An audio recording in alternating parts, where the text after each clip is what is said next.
Well, good evening, everybody. Welcome to Just Our Takes coverage of the presidential address to Congress. Boy, my name is John, in case you don't already know that. And today is March 4th, 2015. 2015, where did that come from?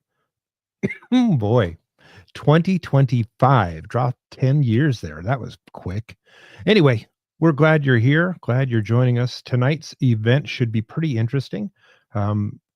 Lots of things to talk about. First of all, the fact that they are calling it, or that President Trump has called it, an address to Congress as opposed to the State of the Union. That's typically what they would be calling it, would be called the State of the Union. But in this case, it's the address to Congress. Why is he doing that? Who knows? Maybe we will find out later. I'm not sure. And then later on, we're going to be talking about any kind of recap there is. What's he going to address? What's he going to talk to? There's a lot of speculation about what's coming up in this address before Congress. There's a lot of people hoping that he's going to start laying out who is going to be arrested. I don't expect that that's the case, but you never know. And then, of course, there's always the possibility that he's going to lay out some new policies. I think he's probably going to talk about Ukraine. And what happened there in the Oval Office. He'll more than likely talk about the tariffs. There's already talk that the tariffs are going to be negotiated, and possibly a new deal on the tariffs between Canada and Mexico. So all that said, could be an interesting night. It looks like we are just about 20 minutes away from the start of the address. As soon as it comes on, we will be pumping it on the screen. Our plan is to not be talking during the show or during the presentation. We're just going to sit back and let the boss do the talking. Have you noticed the social media vitriol and how, I said it last week, the left is getting their footing. They're finally getting to a point where their messaging has been on point. Their messaging has been connected. Everybody is on the same sheet of music. And in fact, tomorrow we're going to be playing a video where literally 20 Democrats come out saying the exact same script. Elon Musk called them out and said, "Hey, whoever can tell us who the originator of this was, I'll give you, if you have evidence, I will give you a free Cybertruck." Hakeem Jeffries came out and said that it was him, and he said, "Keep your truck." So not a very bright man there, but whatever. Anyway, it's going to be an interesting address. Interesting in that, it's March 4th that he chose to do the address on. And historically, March 4th, up until, what was the year? Historically, March 4th was the inauguration date up until 1933. The first, and that was on the 4th was the date that the U.S. Constitution was, I guess, placed or in order, and from that point on, that was the date of the inauguration. The only time that it wasn't was if the 4th fell on a Sunday, and then they would move it to the following day. But it's interesting that tonight Donald Trump decides to, there's a lot of speculation around that. There are people that are saying that Donald Trump has taken us out of the corporation of America. If you believe that, I'm not sure what to think about that. I know that there were a lot of hints that were dropped back in his first term where he had made some comments along the lines of that they've started a new Declaration of Independence. Again, don't know. I've not seen anything documented or in writing about that. It's interesting either way. What do you guys think about what's happened with the Epstein files? We're supposed to be getting some more drops from that soon. I'm a little skeptical. I know that they have talked about giving those things to us pretty quickly. I was listening to Pam Bondi talking to Sean Hannity the other day, and that might have been last night's show actually, and she said, "We're going to do everything that we can to not heavily redact these things." Okay, well, how about you say you're not going to redact them? I get that you don't want to put the victims' names out there, nor should you, but other things you should be able to put out there. I think if it's heavily redacted, we the people are not going to be happy, and I think that you'll agree with that. Not a good look on their part, but we'll see what happens. We'll see what comes of it. So yeah, we're waiting. Like I said, it's the presidential address, and it's always the pomp and circumstance. We're about 17 minutes away. The pomp and circumstance comes in where the president walks in, and um, there's the cheering and the shaking of hands, and everyone's wanting to be on camera with the president. It'd be interesting to see just how many of the Democrats are not going to be there. I know that there's been plenty of them that have said, "I'm not going," and you know, it's almost like petulant school children. Why? Why are you not going to show up? What exactly is that going to accomplish?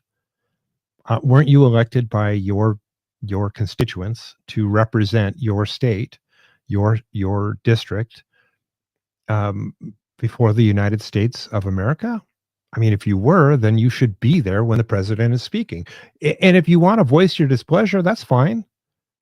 That's what it's for. But to say that you're just not going to show up, listen, if my senator or one of my congresspersons decided that they were not going to show up, I would be all over the phone and say, like it or not, don't be a child, get out there and represent us, regardless of who's in the office. And by the way, I have said that before. I know that there were some Republicans in the Biden administration that didn't want to show up. At least they talked about it. But we'll see how many of the Democrats don't show up tonight. I think that's going to be an interesting event. Again, we will see. I'm not sure what it gains them. From my standpoint, it's fewer people that are going to be booing the president. It's fewer people that are going to have sour faces when the camera pans on them. And it'll probably speed things up a little bit. I don't know, but yeah, it'll be interesting to see just who doesn't show up, or if people said they weren't going to show up and they show up anyway. That'll be an interesting thing too.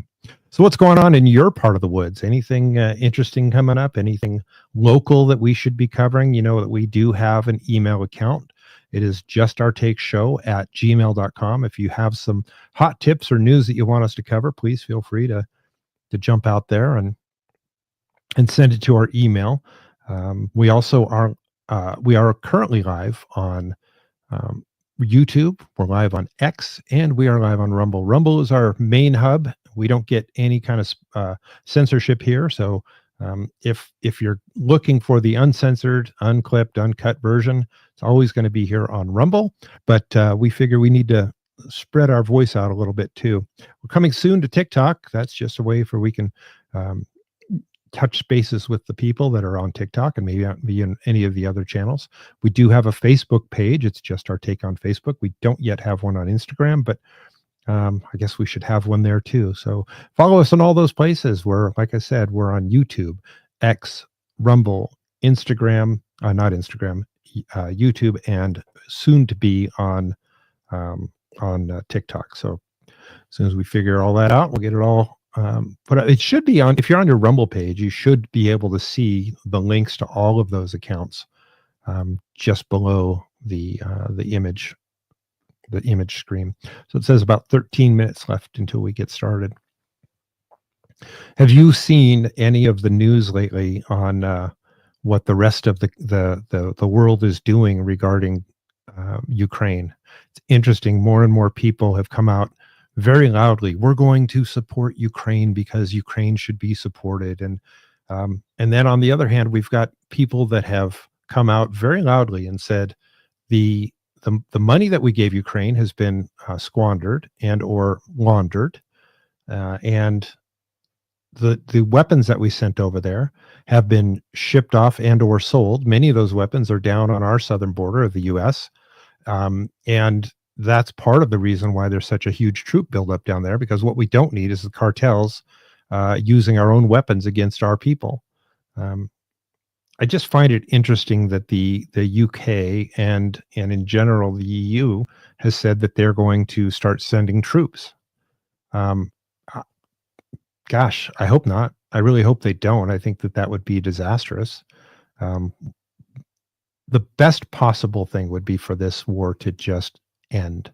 I think if it ended now and Putin gets what he said that he wanted in the beginning, and what he said he wanted at the beginning, he said he wanted the denazification of Ukraine. He said he wanted the bioweapons labs out of Ukraine, which, by the way, those bioweapons labs very possibly could be a violation of the Geneva Convention, and those were owned by the United States. I guess they figured if they were having the bioweapons labs not on U.S. property or U.S. land, that would be a better thing, but it certainly isn't. And then he also said that he wanted insurance that Ukraine would sign a declaration of independence or of sovereignty, basically saying that they would not join NATO and they would not be against Russia, that they would be a neutral party. So I don't think that's too much to ask. If we could stop all the fighting, and then they wanted access to the port that would give them access to the. And by the way, they're currently leasing land in Crimea and the port access.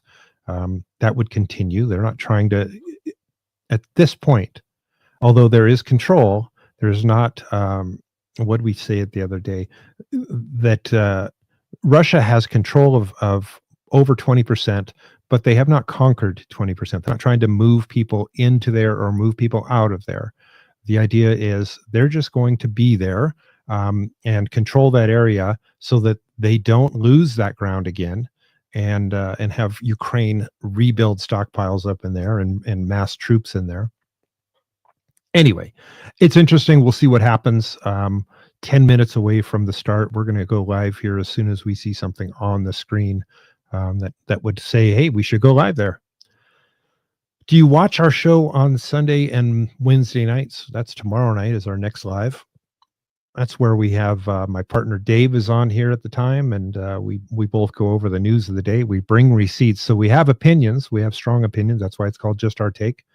And then along with our opinions, we bring some validation. We bring some documentation that says, yes, this is why we came to the conclusion that we've come to.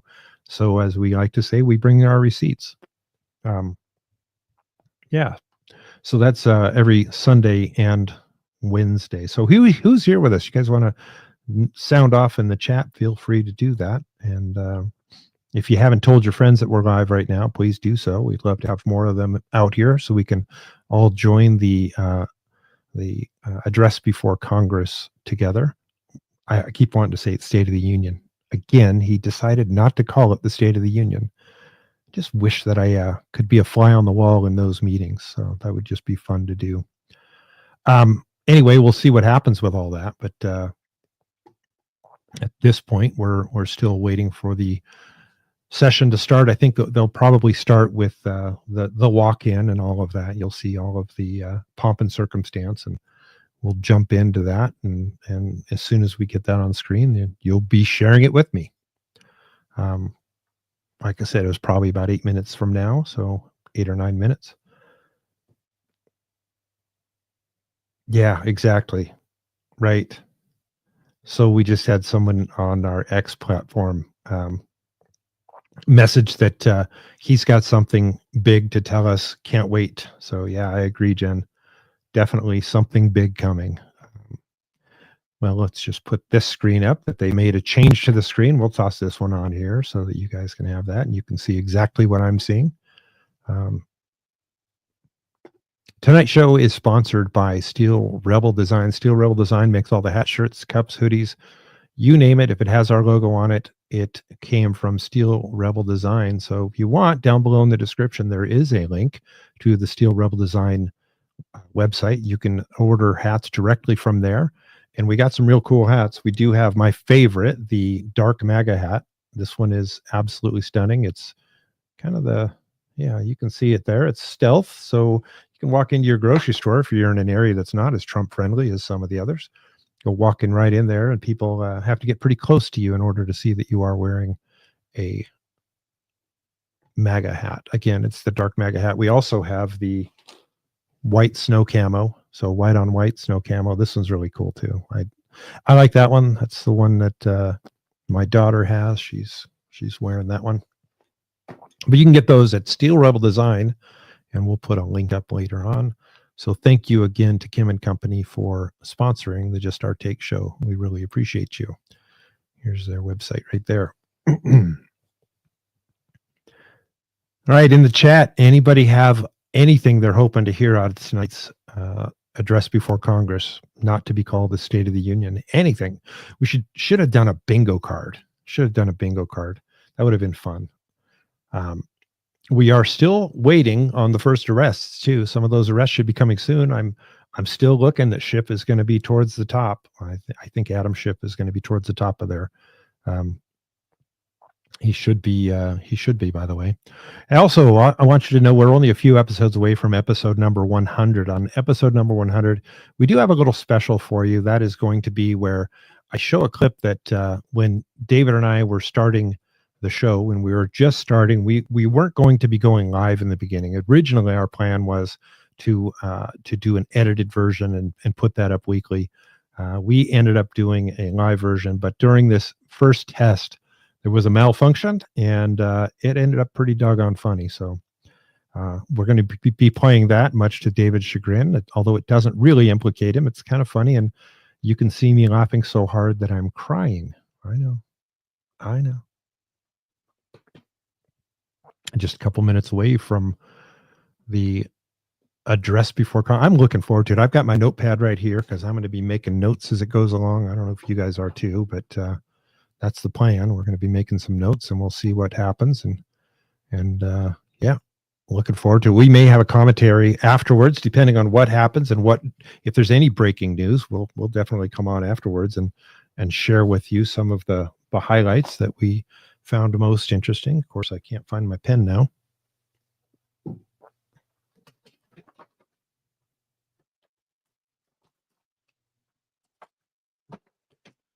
That's right. Very organized here in the Just Our Take studios. By the way, my studio is downstairs in my house, and it's a little colder down here than it is upstairs. And so I've got a little space heater below my desk here. So if you hear a little rumble, that's what that noise is. But yeah.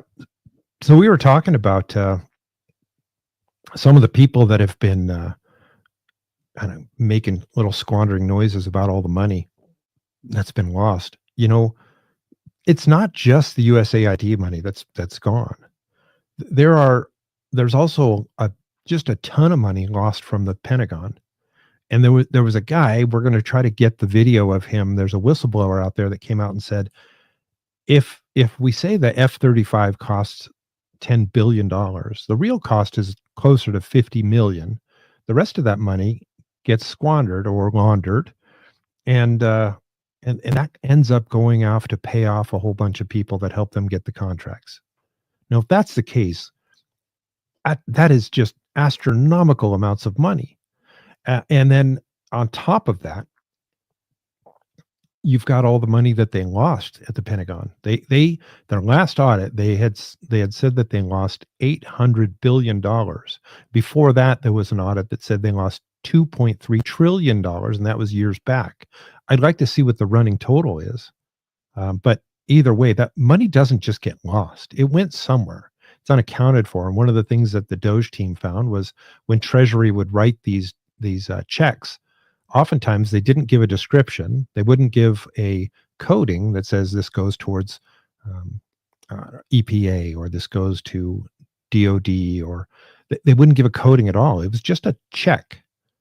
And it wouldn't have what the check was even for.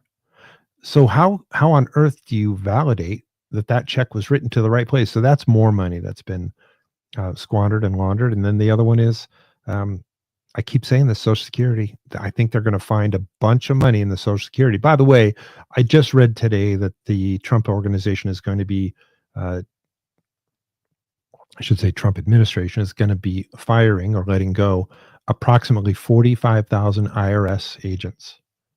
45,000 IRS agents. That would be pretty exciting. I don't know. Maybe it's just me, but I think that would be pretty cool. And that just tells you what they're setting up for. And then who knows what's going on over at ATF.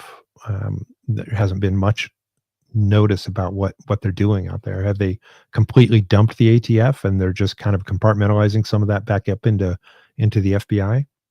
There's also 445 buildings that Doge recommends we put on sale. They're federal buildings that are empty or severely underutilized. 445 buildings throughout the country. And one of those buildings is the FBI building, which, by the way, they just built a brand new, gigantic FBI building. And it was designed to have, I don't remember how many people inside, but then the first thing Kash Patel came and said is like, you guys get out to the streets. You don't need to be here. You absolutely need to be on the streets doing your job. And so we'll see. It's always interesting. Each day is a definite new day when it comes to this environment or this group. So we'll see what they end up coming up with. So how about you? Anything going on? Anything exciting? Anything new? Anybody? I know I had a script, but so much of it's not even interesting anymore. So headline news. It looks like there is a DOJ attorney that wants to bring a grand jury to investigate Chuck Schumer's threat against conservative Supreme Court justices. And that's been blocked by the DOJ. Pam Bondi and company blocked that attorney from bringing the grand jury. And I'll tell you why. Because as soon as it gets locked up into a grand jury, then nothing can be investigated openly. Nothing can be, because then you're violating the terms of the grand jury, and they can keep that grand jury going on forever. So it may look like they just tried to save Schumer's butt. That's not at all what happened. It's not at all what happened. What they did was ensure that the grand jury would move forward. So it looks like we're probably about a minute away. So not the grand jury, sorry. About a minute away, but that what they're ensuring is that the investigation will go forward. As soon as you put it into a grand jury, it's locked up. You can't touch it. You can't get into it.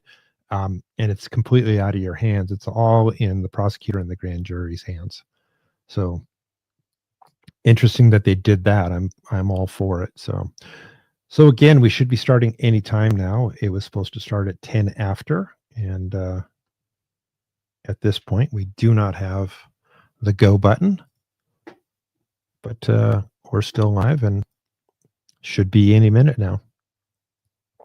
We're glad you're here. Thanks for joining us here at Just Our Take. Depending on what platform you're using, if you would give the affirmative, whether that's a thumbs up or the star or the happy face or whatever it is, please do that. And if you want to, if you give us a little note in your chat, that would be awesome too, because that lets us know that you're here and listening and on board. So however you guys want to communicate with us, we'd love to have you communicating with us, and we'd love to hear from you. So please do so. And again, we're glad you're here. We'll be live tomorrow night. Dave and I will be live tomorrow night at 7 p.m. Pacific time. We always go by the Pacific time because, well, why not?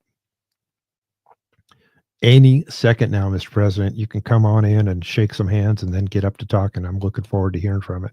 Get your pen and paper ready, because I think you're all going to want to take notes when it comes to this one. Could be rather interesting.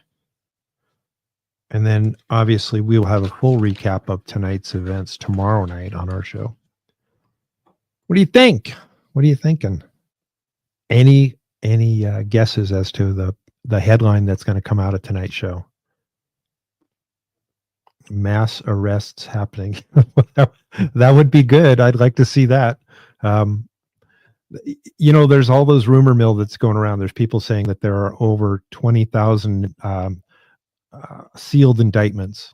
Okay, great. Let's unseal them. Let's see who's been indicted. There are some really interesting things happening, and some of them we'll share with you. Some of them we're just going to hold back till we have all the data. We don't like to do a ton of speculating. Sometimes we do, but generally we don't like to speculate. We like to bring the receipts. So as soon as we have enough data to bring them to you, we're going to. But I will say there's some really interesting things happening around the world right now. I'm wondering why he's late.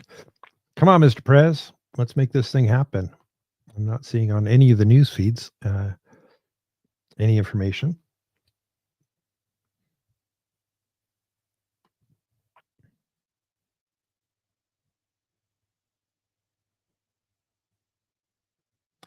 Looks like the White House has released some information.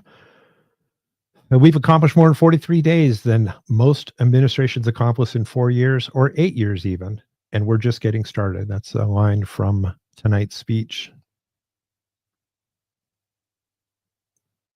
Likewise, small business optimism has seen a 41-point jump. Okay. Sounds like he's going to be talking about some of the victories that they've brought forth. That's pretty cool. He's going to blame Joe Biden for the price of eggs. I really wish he wouldn't do that. You know what? The price of the eggs is the price of the eggs. Move on. Don't call attention to it, because people are just going to say it's on your watch. He's talking about the funding. He's talking about working tirelessly to end the devastation in Ukraine. So he's talking about that. First 40 days of the second term, they've implemented several notable actions. They're going to be talking about that. Speaker, the President of the United States. We'll be back after the presentation. Enjoy.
Speaker Johnson, Vice President Vance, the First Lady of the United States,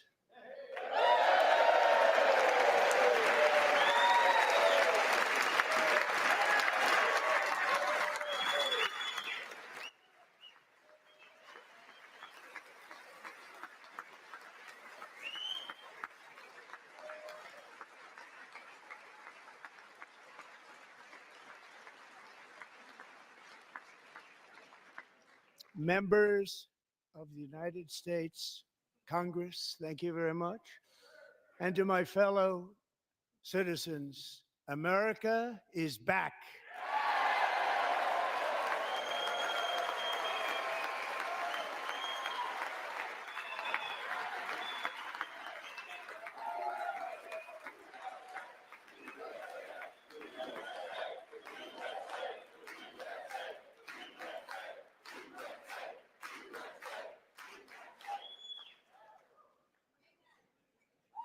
6 weeks ago, I stood beneath the dome of this Capitol and proclaimed the dawn of the golden age of America.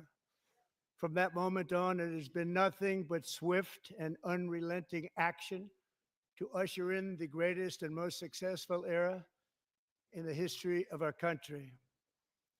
We have accomplished more in 43 days than most administrations accomplished in 4 years or 8 years, and we are just getting started.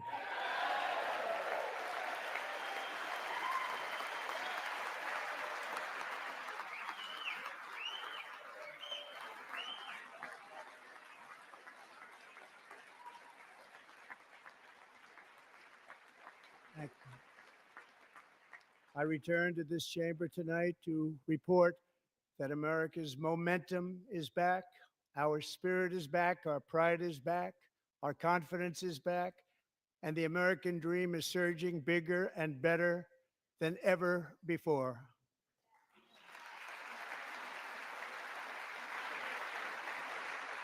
The American dream is unstoppable, and our country is on the verge of a comeback, the likes of which the world has never witnessed and perhaps will never witness again. There's never been anything like it. The presidential election of November 5th was a mandate like has not been seen in many decades. We won all 7 swing states, giving us an electoral college victory of 312 votes.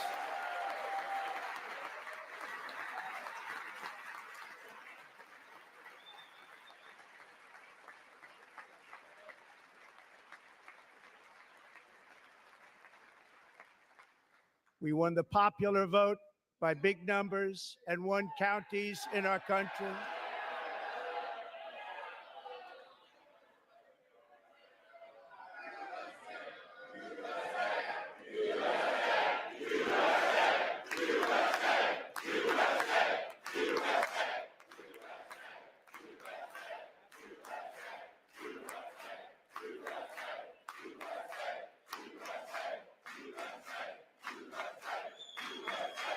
And won counties in our country, 2,700 to 525, on a map that reads almost completely red for Republican.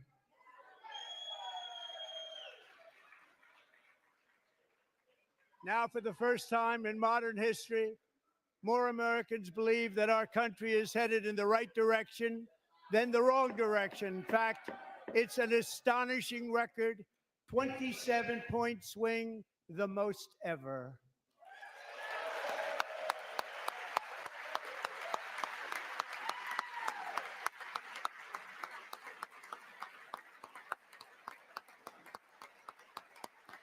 Likewise, small business optimism saw its single largest one-month gain ever recorded, Mr. President. a 41-point jump.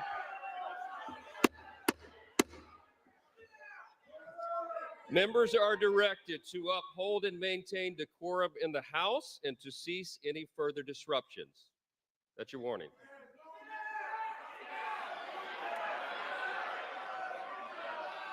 Members are engaging in willful and continuing breach of decorum, and the chair is prepared to direct the Sergeant at Arms to restore order to the joint session.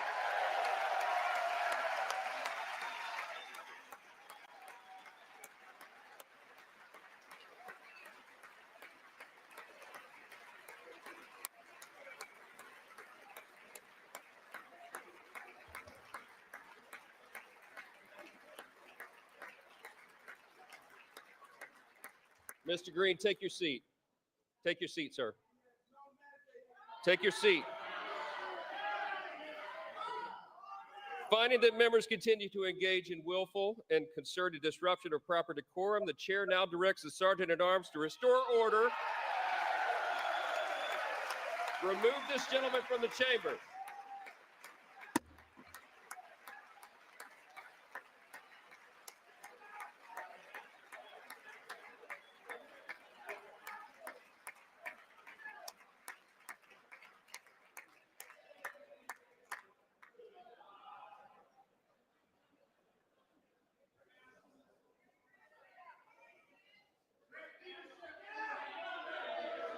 Go.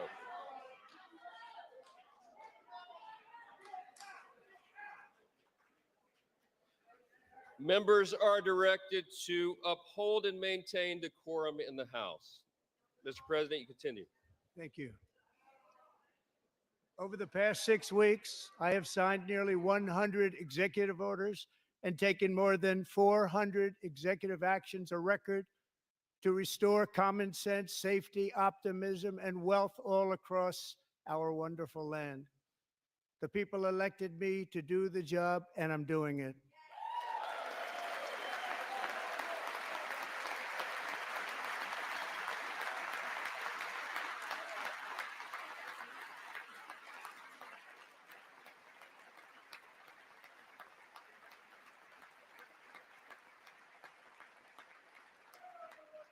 In fact, it has been stated by many that the first month of our presidency, it's our presidency, is the most successful in the history of our nation.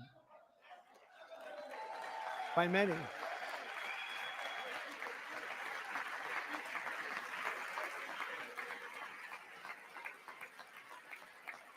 And what makes it even more impressive is that, do you know who number 2 is? George Washington. How about that? How about that? I don't know about that list, but we'll take it. Within hours of taking the oath of office, I declared a national emergency on our southern border, and I deployed the U.S. military and Border Patrol to repel the invasion of our country. And what a job they've done.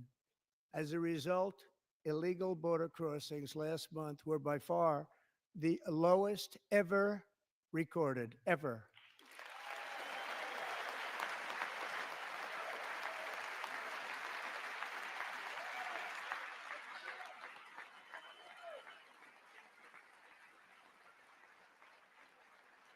They heard my words and they chose not to come.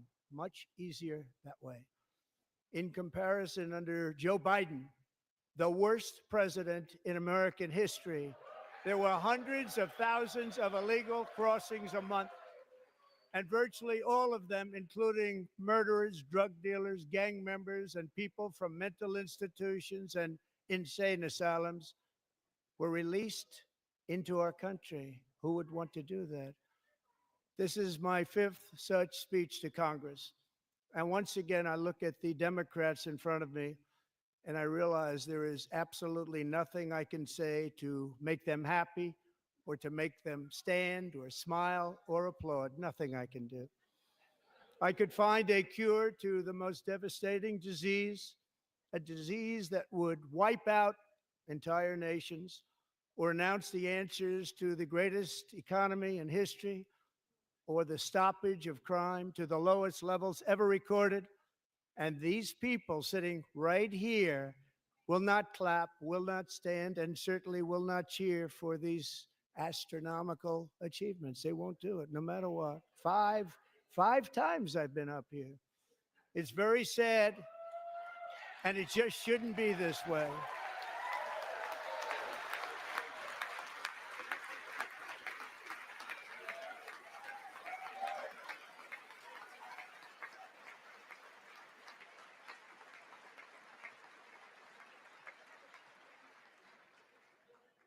So Democrats sitting before me, for just this one night, why not join us in celebrating so many incredible wins for America? For the good of our nation, let's work together and let's truly make America great again.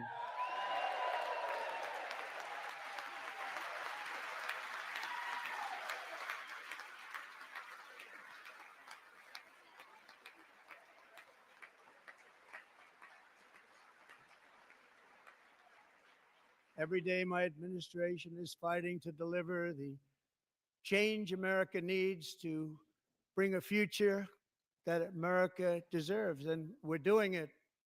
This is a time for big dreams and bold action.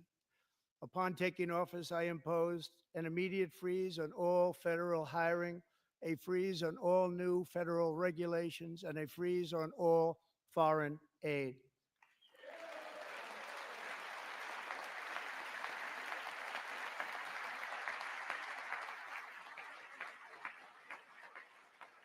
I terminated the ridiculous Green New Scam. I withdrew from the unfair Paris Climate Accord, which was costing us trillions of dollars that other countries were not paying. I withdrew from the corrupt World Health Organization.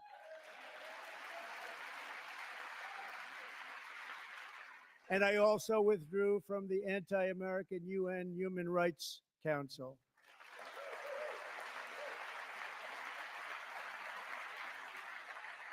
We ended all of Biden's environmental restrictions that were making our country far less safe and totally unaffordable. And importantly, we ended the last administration's insane electric vehicle mandate, saving our auto workers and companies from economic destruction.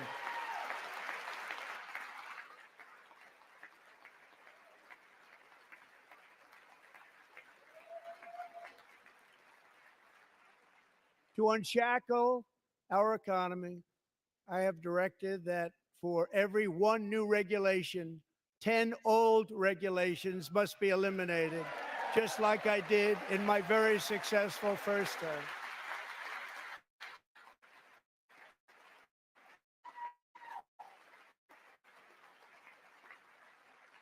And in that first term, we set records on ending unnecessary rules and regulations like no other president had done before. We ordered all federal workers to return to the office. They will either show up for work in person or be removed from their job.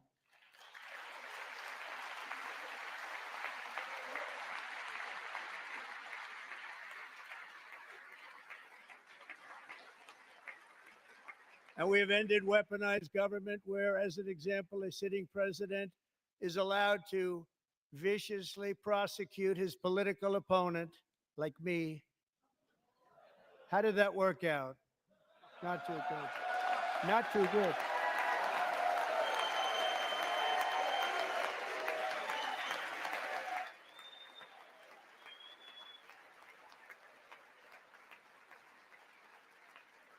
And I have stopped all government censorship and brought back free speech in America. It's back.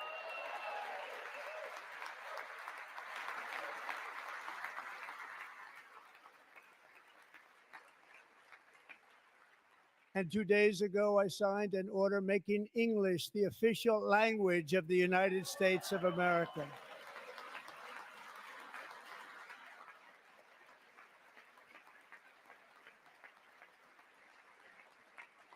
I renamed the Gulf of Mexico the Gulf of America.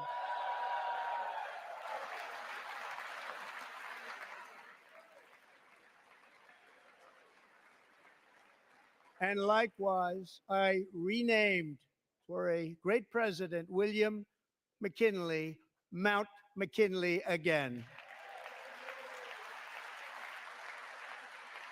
Beautiful Alaska. We love Alaska.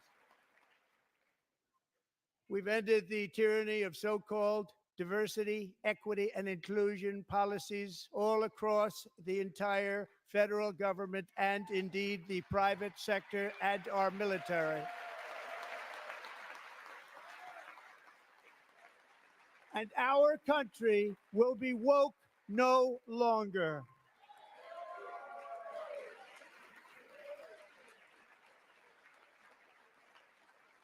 We believe that whether you are a doctor, an accountant, a lawyer, or an air traffic controller, you should be hired and promoted based on skill and competence, not race or gender. Very important.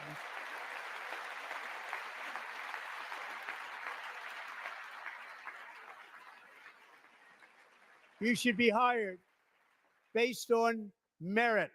And the Supreme Court, in a brave and very powerful decision, has allowed us to do so. Thank you. Thank you very much.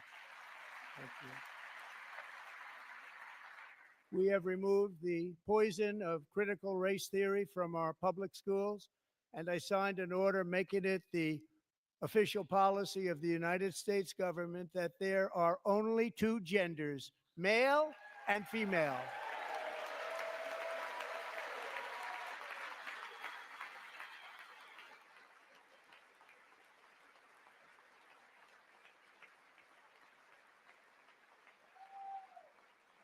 I also signed an executive order to ban men from playing in women's sports.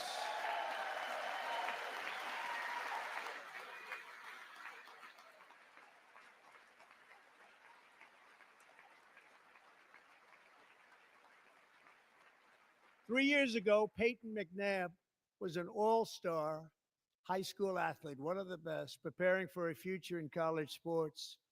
But when her girls' volleyball match was invaded by a male, he smashed the ball so hard in Peyton's face, causing traumatic brain injury, partially paralyzing her right side and ending her athletic career. It was a shot like she's never seen before. She's never seen anything like it. Peyton is here tonight in the gallery, and Peyton, from now on, schools will kick the men off the girls' team, or they will lose all federal funding.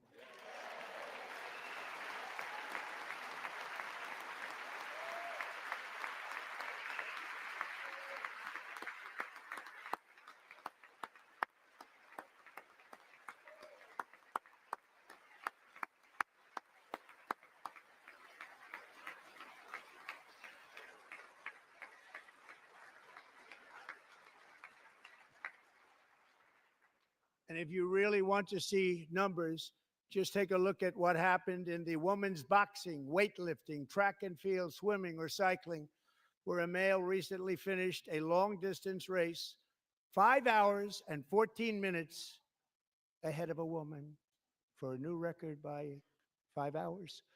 Broke the record by 5 hours.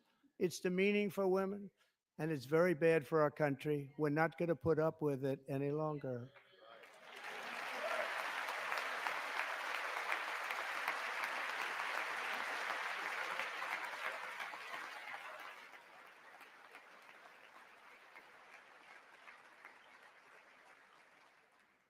What I have just described is only a small fraction of the common sense revolution that is now, because of us, sweeping the entire world. Common sense has become a common theme, and we will never go back. Never, ever going to let that happen. Among my very highest priorities is to rescue our economy and get dramatic and immediate relief to working families. As you know, we inherited from the last administration an economic catastrophe and an inflation nightmare. Their policies drove up energy prices, pushed up grocery costs, and drove the necessities of life out of reach for millions and millions of Americans. They've never had anything like it. We suffered the worst inflation in 48 years, but perhaps even in the history of our country. They're not sure. As president, I'm fighting every day to reverse this damage and make America affordable again.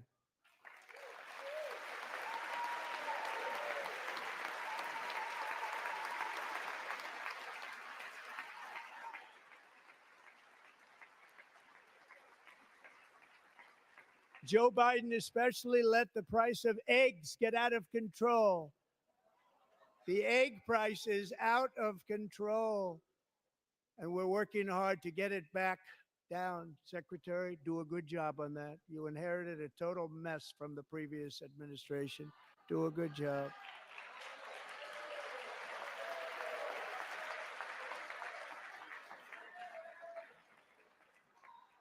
A major focus of our fight to defeat inflation is rapidly reducing the cost of energy. The previous administration cut the number of new oil and gas leases by 95%, slowed pipeline construction to a halt, and closed more than 100 power plants. We are opening up many of those power plants right now.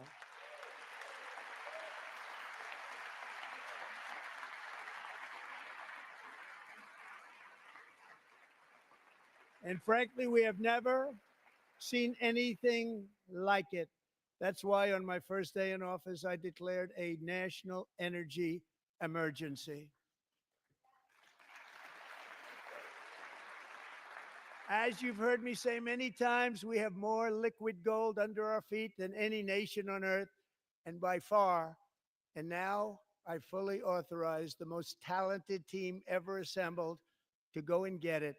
It's called Drill, Baby, Drill.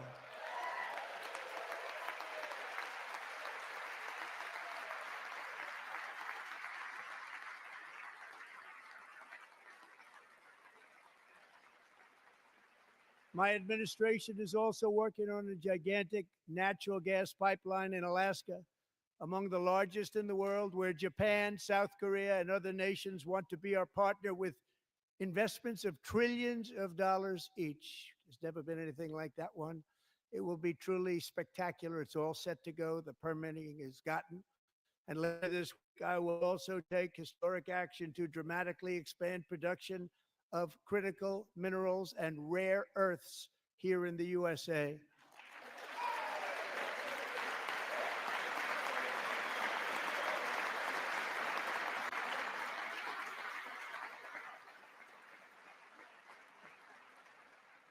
To further combat inflation, we will not only be reducing the cost of energy, but will be ending the flagrant waste of taxpayer dollars.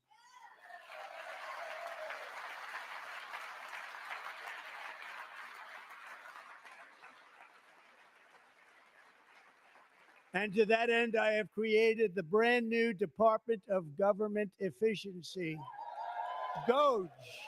Perhaps you've heard of it. Perhaps.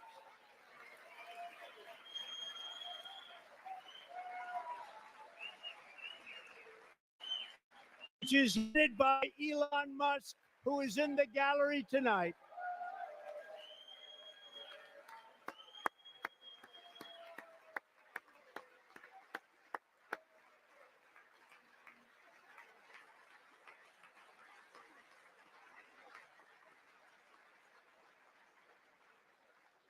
Thank you, Elon. He's working very hard. He didn't need this. He didn't need this. Thank you very much. We appreciate it. Everybody here, even this side, appreciates it, I believe. They just don't want to admit that. Just listen to some of the appalling waste we have already identified. $22 billion from HHS to provide free housing and cars for illegal aliens. $45 million for diversity, equity, and inclusion scholarships in Burma. $40 million to improve the social and economic inclusion of sedentary migrants. Nobody knows what that is. $8 million to promote LGBTQI+ in the African nation of Lesotho, which nobody has ever heard of. $60 million for indigenous peoples and Afro-Colombian empowerment in Central America. $60 million. $8 million for making mice transgender. This is real. $32 million for a left-wing propaganda operation in Moldova. $10 million for male circumcision in Mozambique. $20 million for the Arab Sesame Street in the Middle East. It's a program, $20 million for a program. $1.9 billion to recently created Decarbonization of Homes Committee, headed up, and we know she's involved. Just at the last moment, the money was passed over by a woman named Stacey Abrams. Have you ever heard of her? A $3.5 million consulting contract for lavish fish monitoring. $1.5 million for voter confidence in Liberia. $14 million for social cohesion in Mali. $59 million for illegal alien hotel rooms in New York City. He's a real estate developer. He's done very well. $250,000 to increase vegan local climate action innovation in Zambia. $42 million for social and behavior change in Uganda. $14 million for improving public procurement in Serbia. $47 million for improving learning outcomes in Asia. Asia's doing very well with learning. I don't know what we're doing. Should use it ourselves. And $101 million for DEI contracts at the Department of Education, the most ever paid, nothing even like it. Under the Trump administration, all of these scams, and they're far worse, but I didn't think it was appropriate to talk about them. They're so bad. Many more have been found out and exposed and swiftly terminated by a group of very intelligent, mostly young people, headed up by Elon, and we appreciate it. We found hundreds of billions of dollars of fraud.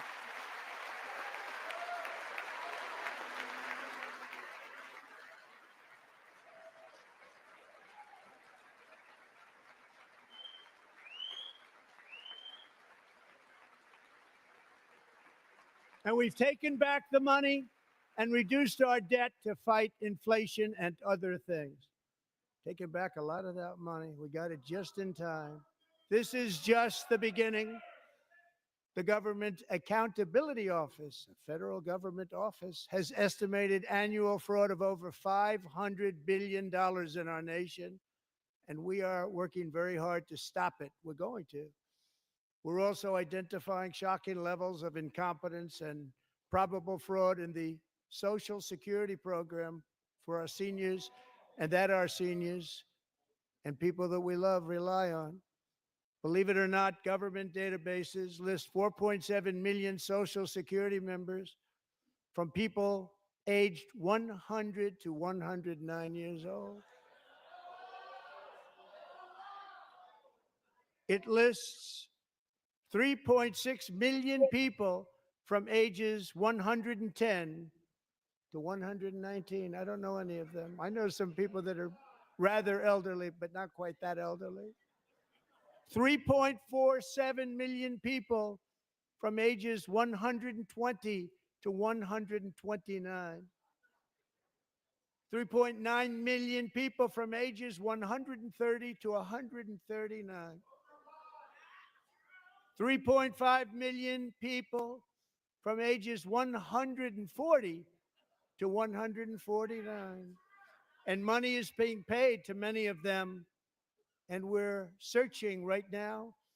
In fact, Pam, good luck. Good luck. You're going to find it. But a lot of money is paid out to people because it just keeps getting paid, and nobody does. And it really hurts Social Security and hurts our country. 1.3 million people from ages 150 to 159, and over 130,000 people, according to the Social Security databases, are age over 160 years old. We have a healthier country than I thought, Bobby.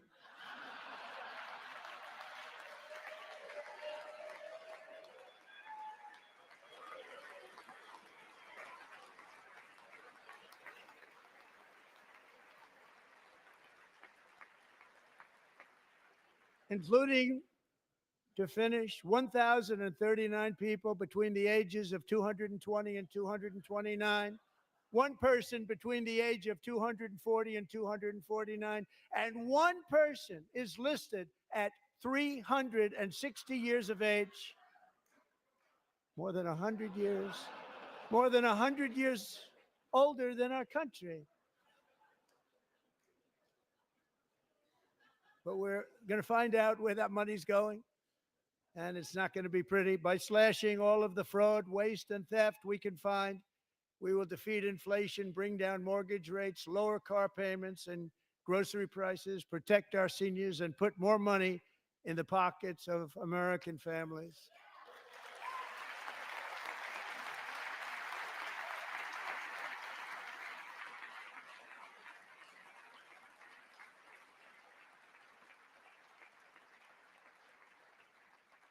And today, interest rates took a beautiful drop, big, beautiful drop. It's about time. And in the near future, I want to do what has not been done in 24 years, balance the federal budget. We're going to balance it.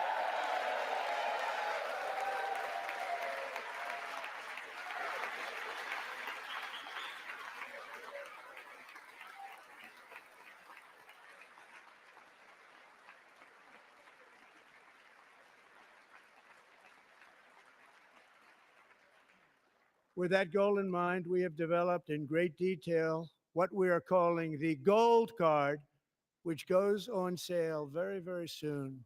For $5 million, we will allow the most successful job-creating people from all over the world to buy a path to U.S. citizenship. It's like the green card, but better and more sophisticated.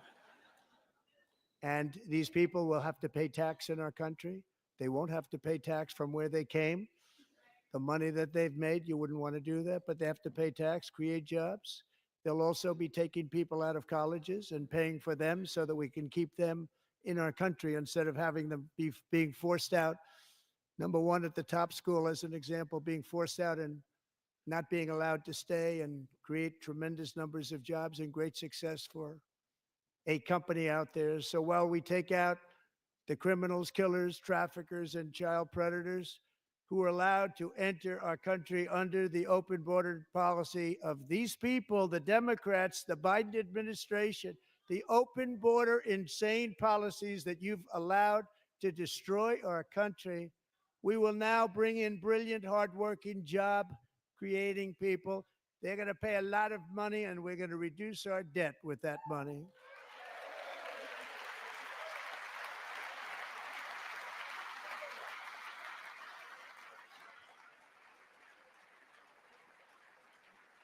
Americans have given us a mandate for bold and profound change. For nearly 100 years, the federal bureaucracy has grown until it has crushed our freedoms, ballooned our deficits, and held back America's potential in every possible way. The nation founded by pioneers and risk takers now drowns under millions and millions of pages of regulations and debt. Approvals that should take 10 days to get instead take 10 years, 15 years, and even 20 years before you're rejected. Meanwhile, we have hundreds of thousands of federal workers who have not been showing up to work. My administration will reclaim power from this unaccountable bureaucracy, and we will restore true democracy to America again.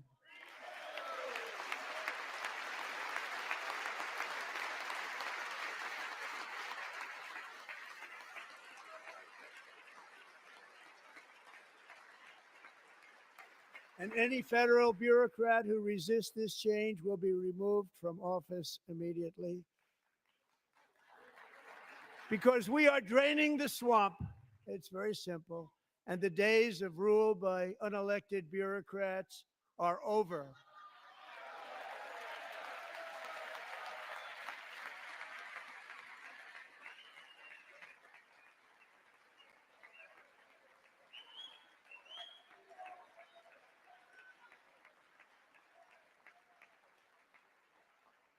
And the next phase of our plan to deliver the greatest economy in history is for this Congress to pass tax cuts for everybody. They're in there. They're waiting for you to vote.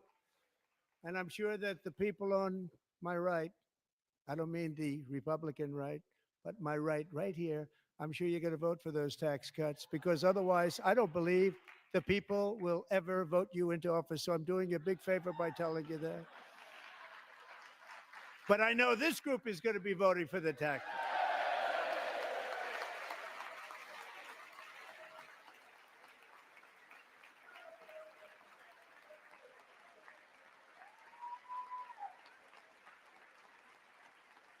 Thank you. It's a very, very big part of our plan. We had tremendous success in our first term with it. A very big part of our plan. We're seeking permanent income tax cuts all across the board. And to get urgently needed relief to Americans hit especially hard by inflation, I'm calling for no tax on tips, no tax on overtime, and no tax on Social Security benefits for our great seniors.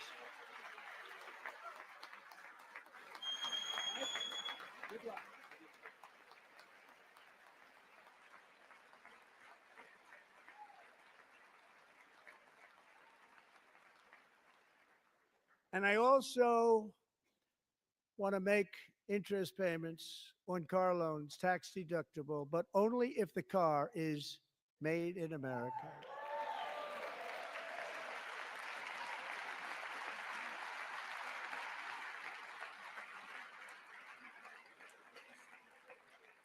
And by the way, we're going to have growth in the auto industry like nobody's ever seen. Plants are opening up all over the place. Deals are being made.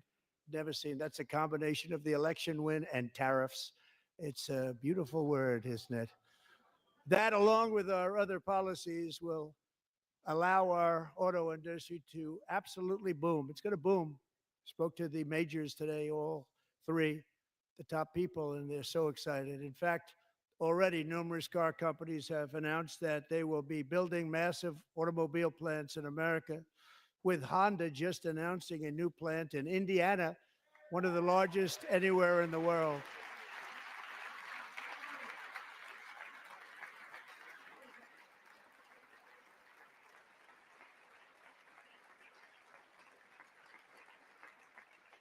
And this has taken place since our great victory on November 5th, a date which will hopefully go down as one of the most important in the history of our country.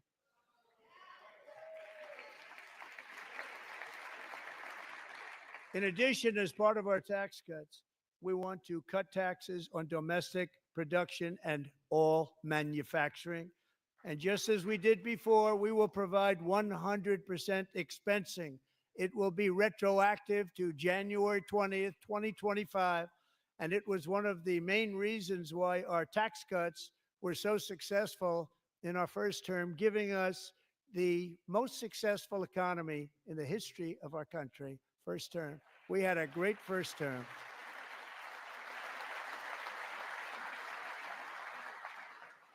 If you don't make your product in America, however, under the Trump administration, you will pay a tariff, and in some cases, a rather large one. Other countries have used tariffs against us for decades, and now it's our turn to start using them against those other countries. On average, the European Union, China, Brazil, India, Mexico, and Canada, have you heard of them? And countless other nations charge us tremendously higher tariffs than we charge them. It's very unfair. India charges us auto tariffs higher than 100%. China's average tariff on our products is twice what we charge them. And South Korea's average tariff is 4 times higher. Think of that, 4 times higher. And we give so much help militarily and in so many other ways to South Korea, but that's what happens. This is happening by friend and foe. This system is not fair to the United States and never was. And so on April 2nd, I wanted to make it April 1st, but I didn't want to be accused of April Fool's Day. That's not, just one day cost us a lot of money. But we're going to do it in April. I'm a very superstitious person. April 2nd, reciprocal tariffs kick in. And whatever they tariff us, other countries, we will tariff them. That's reciprocal, back and forth. Whatever they tax us, we will tax them. If they do non-monetary tariffs to keep us out of their market, then we will do non-monetary barriers to keep them out of our market. There's a lot of that too. They don't even allow us in their market. We will take in trillions and trillions of dollars and create jobs like we have never seen before. I did it with China and I did it with others, and the Biden administration couldn't do anything about it because there was so much money they couldn't do anything about it. We have been ripped off for decades by nearly every country on earth, and we will not let that happen any longer.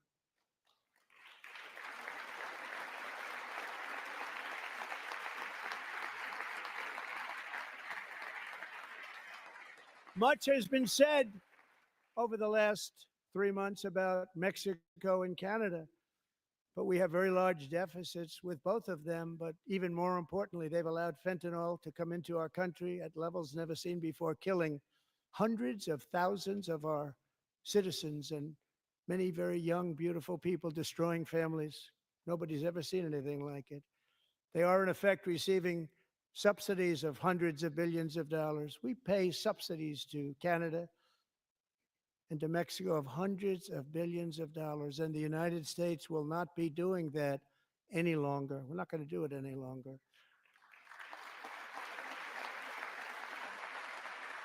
Thanks to our America First policies we're putting into place, we have had $1.7 trillion of new investment in America in just the past few weeks.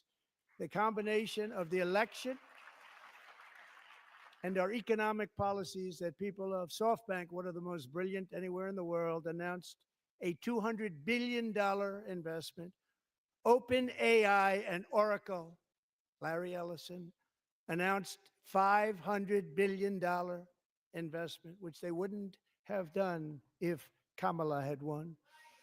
Apple announced $500 billion investment. Tim Cook called me. He said, I cannot spend it fast enough. It's going to be much higher than that, I believe. They'll be building their plants here instead of in China. And just yesterday, Taiwan Semiconductor, the biggest in the world, most powerful in the world, has a tremendous amount, 97% of the market, announced a $165 billion investment to build the most powerful chips on earth right here in the USA.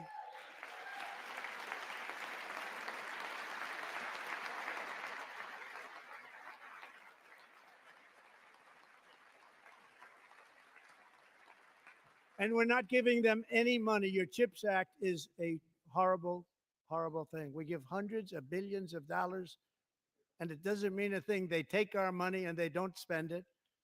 All that meant to them, we're giving them no money. All that was important to them was they didn't want to pay the tariffs, so they came and they're building, and many other companies are coming. We don't have to give them money. We just want to protect our businesses and our people. And they will come because they won't have to pay tariffs if they build in America. So it's very amazing. You should get rid of the CHIP Act, and whatever's left over, Mr. Speaker, you should use it to reduce debt or any other reason you want to.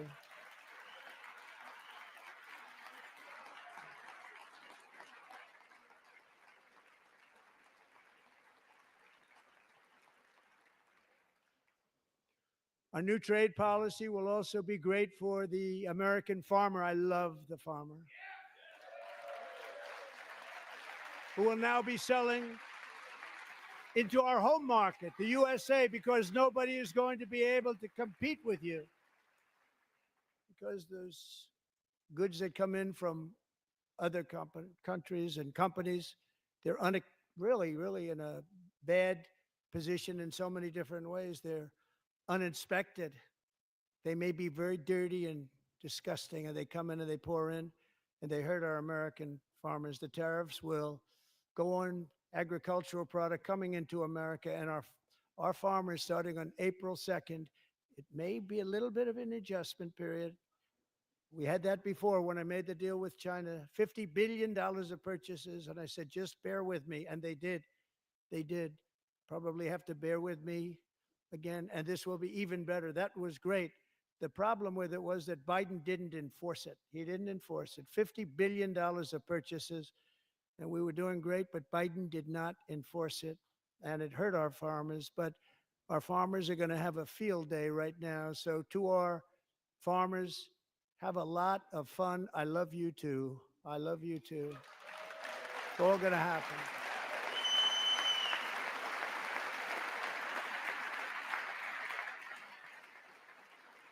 And I have also imposed a 25% tariff on foreign aluminum, copper, lumber, and steel, because if we don't have, as an example, steel and lots of other things, we don't have a military, and frankly, we just won't have a country very long.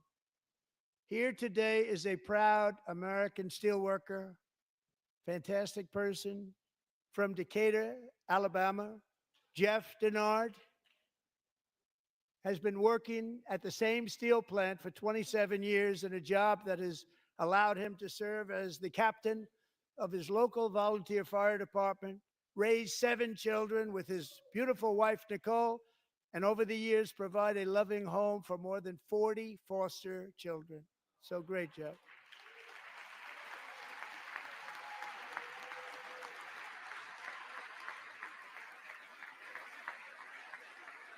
Thank you, Jeff. Thank you, Jeff.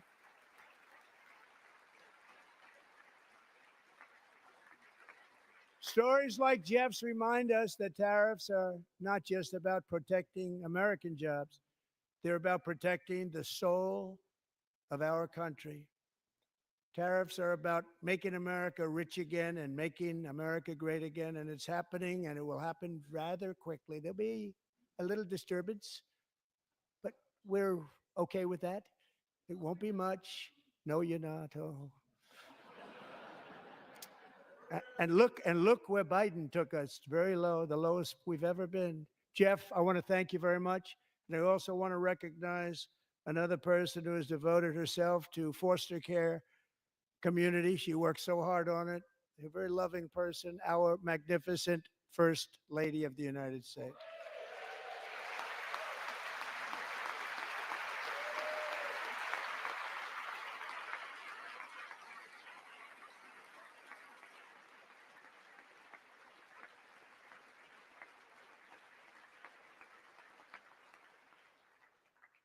Melania's work has yielded incredible results, helping prepare our nation's future leaders as they enter the workforce. Our First Lady is joined by 2 impressive young women, very impressive. Haley Ferguson, who benefited from the First Lady's Fostering the Future initiative and is poised to complete her education and become a teacher. And Elliston Berry, who became a victim of an illicit deepfake image produced by a peer. With Elliston's help, the Senate just passed the Take It Down Act, and this is so important. Thank you very much, John. John Thune, thank you. Stand up, John. Thank you, John.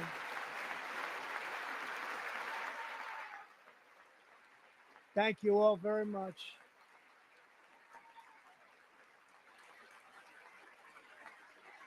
Thank you. And thank you to John Thune and the Senate. Great job.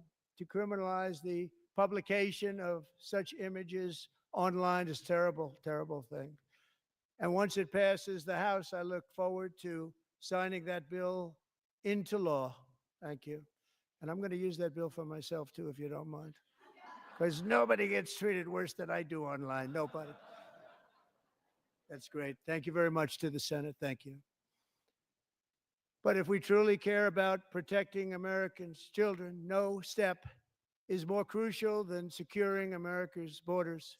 Over the past 4 years, 21 million people poured into the United States. Many of them were murderers, human traffickers, gang members, and other criminals from the streets of dangerous cities all throughout the world. Because of Joe Biden's insane and very dangerous open border policies, they are now strongly embedded in our country, but we are getting them out and getting them out fast.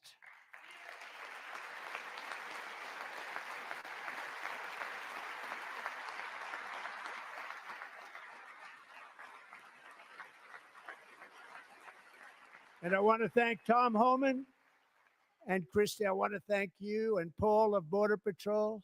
I want to thank you. What a job they've all done. Everybody, Border Patrol, ICE, well, law enforcement in general is incredible. We have to take care of our law enforcement. Have to.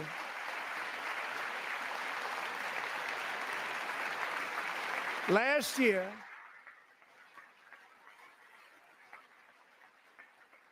a brilliant 22-year-old nursing student named Lakin Riley, the best in her class, admired by everybody, went out for a jog on the campus of the University of Georgia. That morning, Lakin was viciously attacked, assaulted, beaten, brutalized, and horrifically murdered. Lakin was stolen from us by a savage illegal alien gang member who was arrested while trespassing across Biden's open southern border and then set loose into the United States under the heartless policies of that failed administration. It was indeed a failed administration.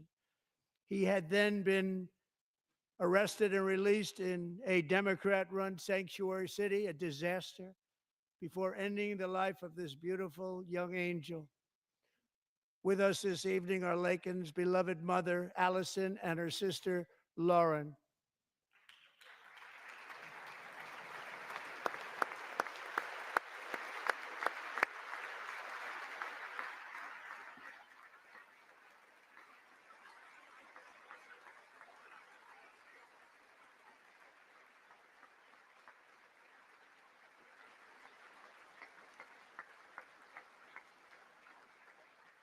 Last year, I told Lakin's grieving parents that we would ensure their daughter would not have died in vain. That's why the very first bill I signed into law as your 47th president mandates the detention of all dangerous criminal aliens who threaten public safety. It's a very strong, powerful act.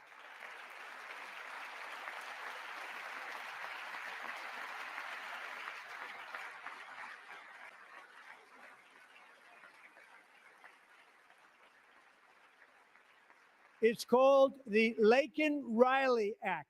So Allison and Lauren, America will never, ever forget our beautiful Lakin Hope Riley.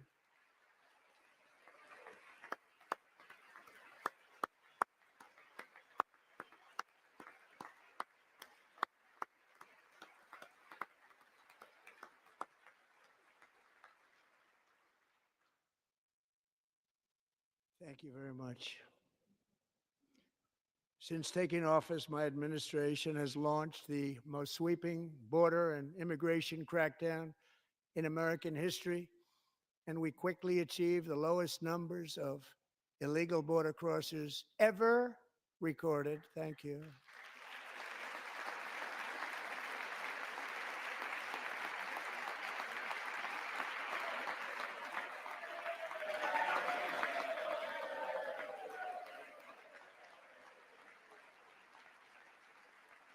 The media and our friends in the Democrat Party kept saying we needed new legislation. We must have legislation to secure the border. But it turned out that all we really needed was a new president.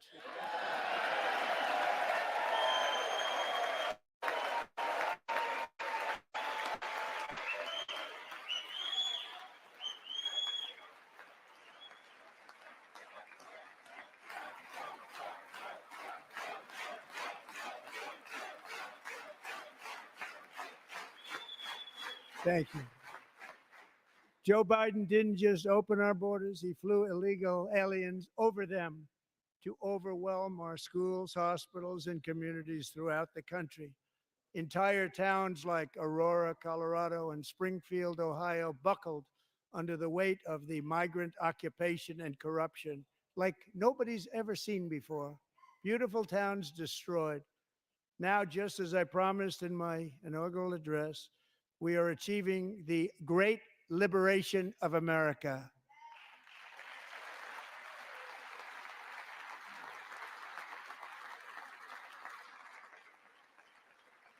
But there still is much work to be done.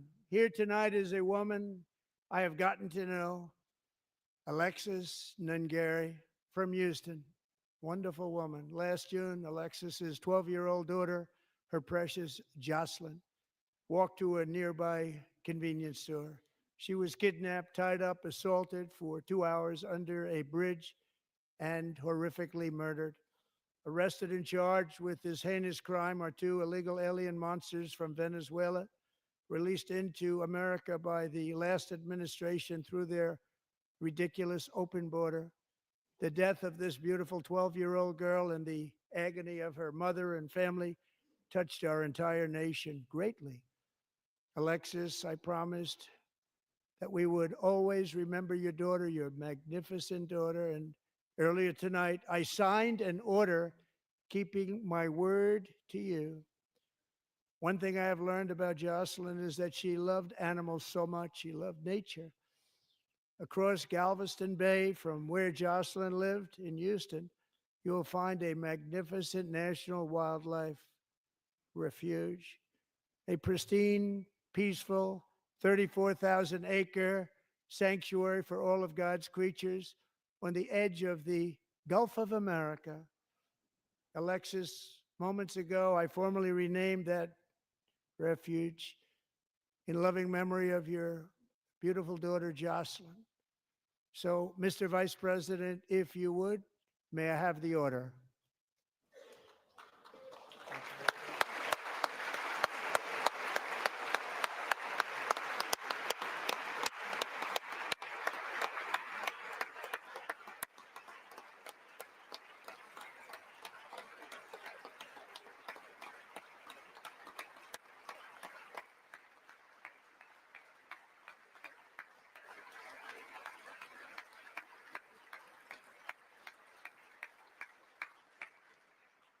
Thank you very much.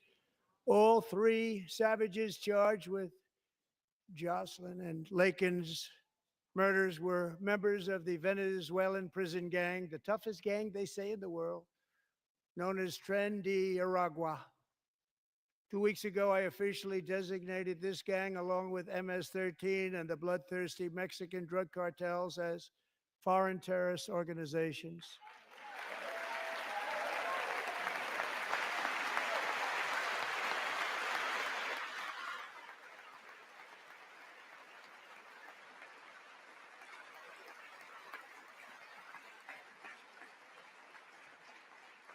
They are now officially in the same category as ISIS, and that's not good for them. Countless thousands of these terrorists were welcomed into the U.S. by the Biden administration. But now every last one will be rounded up and forcibly removed from our country, or, if they're too dangerous, put in jails, standing trial in this country, because we don't want them to come back ever. With us this evening is a warrior on the front lines of that battle, Border Patrol Agent Roberto Ortiz. Great guy.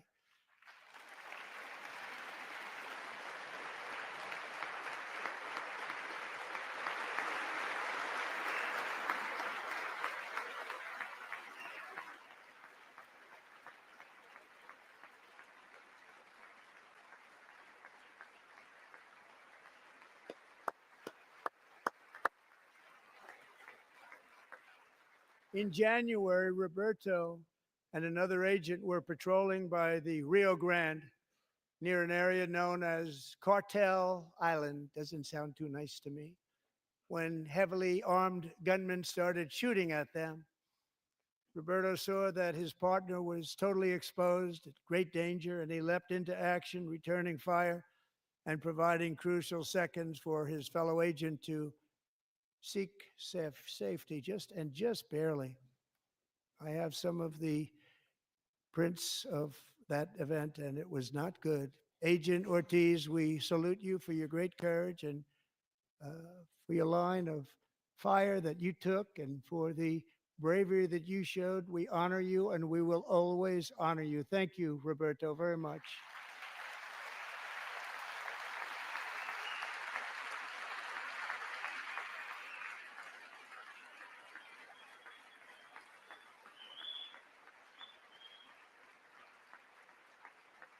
Thank you, Roberta. And I actually got to know him on my many calls to the border. He's a great, great gentleman.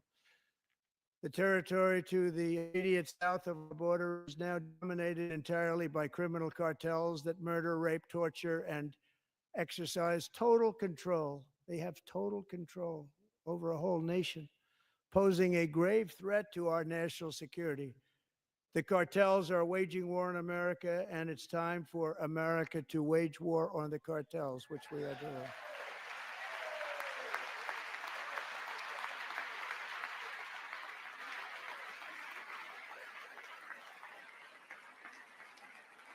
Five nights ago, Mexican authorities, because of our tariff policies being imposed on them, think of this, handed over to us 29 of the biggest cartel leaders in their country. That has never happened before. They want to make us happy. First time ever. But we need Mexico and Canada to do much more than they've done, and they have to stop the fentanyl and drugs pouring into the USA. They're going to stop it. I have sent Congress a detailed funding request laying out exactly how we will eliminate these threats to protect our homeland and complete the largest deportation operation in American history, larger even than current record holder President Dwight D. Eisenhower, a moderate man, but someone who believed very strongly in borders. Americans expect Congress to send me this funding without delay so I can sign it into law. So, Mr. Speaker, John Thune, both of you, I hope to be able to do that. Mr. Speaker, thank you. Mr. Leader, thank you. Thank you very much. And let's get it to me. I'll sign it so fast, you won't even believe it.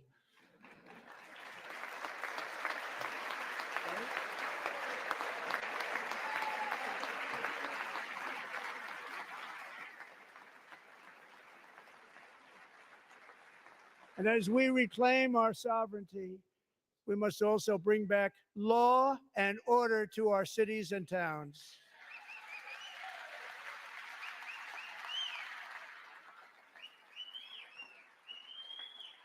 In recent years, our justice system has been turned upside down by radical left lunatics. Many jurisdictions virtually ceased enforcing the law against dangerous repeat offenders while weaponizing law enforcement against political opponents like me. My administration has acted swiftly and decisively to restore fair, equal, and impartial justice under the constitutional rule of law, starting at the FBI and the DOJ. Pam, good luck. Cash, wherever you may be, good luck. Good luck. Pam Bondi. Good luck. So important. Going to do a great job. Cash, thank you.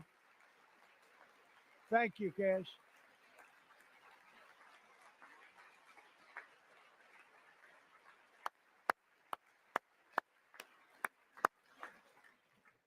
They've already started very strong. They're going to do a fantastic job. You're going to be very proud of them.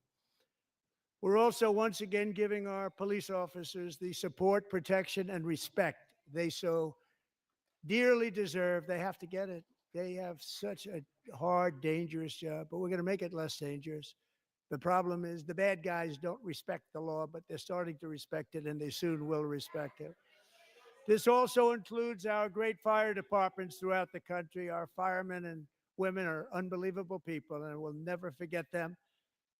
And besides that, they voted for me in record numbers, so I have no choice.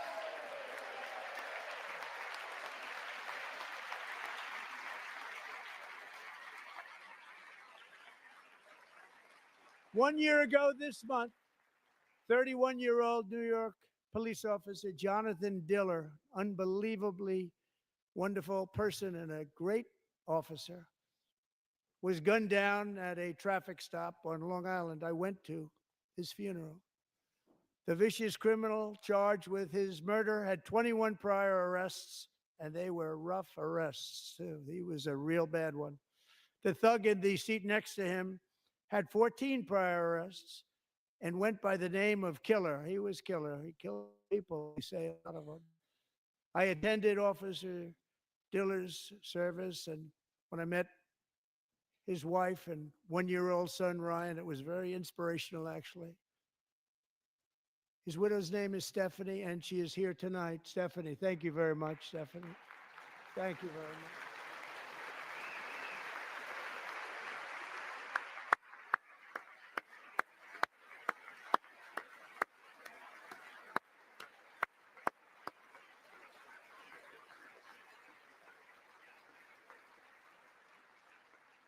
Stephanie, we're going to make sure that Ryan knows his dad was a true hero, New York's finest. And we're going to get these cold-blooded killers and repeat offenders off our streets, and we're going to do it fast. Got to stop it. They get out with 28 arrests. They push people into subway trains. They hit people over the head, back of the head with baseball bats. We got to get them out of here.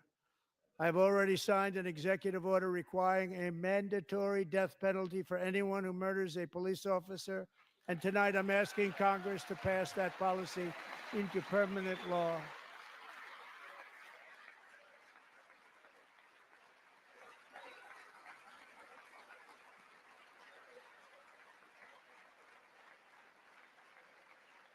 I'm also asking for a new crime bill getting tough on repeat offenders while enhancing protections for America's police officers so they can do their jobs without fear of their lives being totally destroyed. They don't want to be killed. We're not going to let them be killed. Joining us in the gallery tonight is a young man who truly loves our police. His name is DJ Daniel. He is 13 years old, and he has always dreamed of becoming a police officer.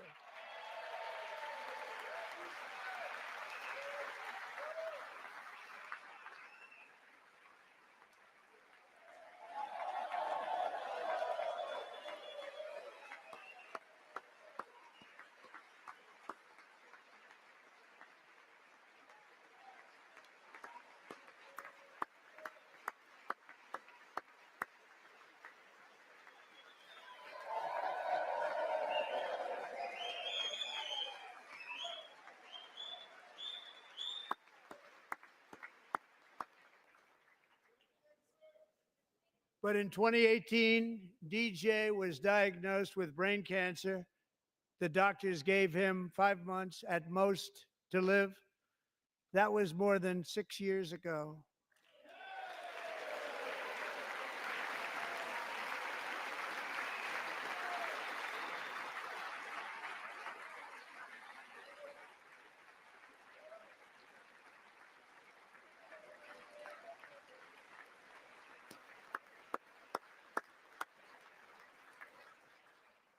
Since that time, DJ and his dad have been on a quest to make his dream come true, and DJ has been sworn in as an honorary law enforcement officer, actually a number of times. The police love him, the police departments love him.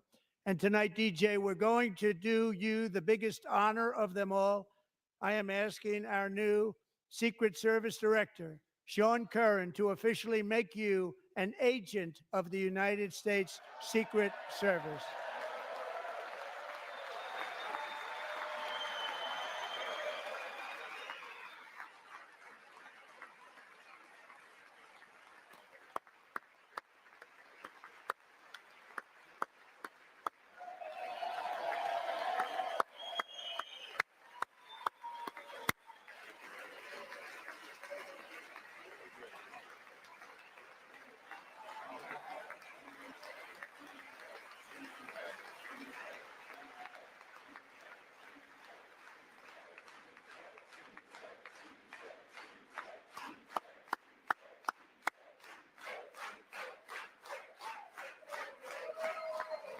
Thank you, DJ.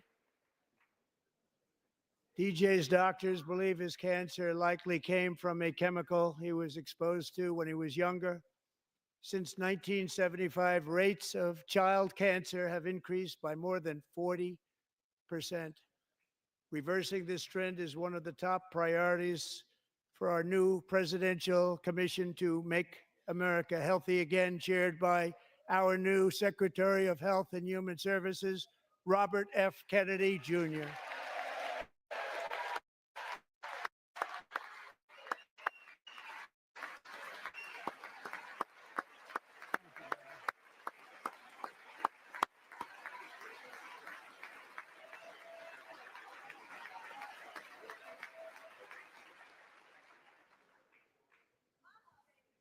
With the name Kennedy, you would have thought everybody over here would have been cheering. How quickly they forget. Our goal is to get toxins out of our environment, poisons out of our food supply, and keep our children healthy and strong. As an example, not long ago, and you can't even believe these numbers, 1 in 10,000 children had autism, 1 in 10,000. And now it's 1 in 36. There's something wrong. 1 in 36. Think of that. So we're going to find out what it is, and there's nobody better than Bobby and all of the people that are working with you. You have the best to figure out what is going on. Okay, Bobby, good luck. It's a very important job. Thank you. Go get him.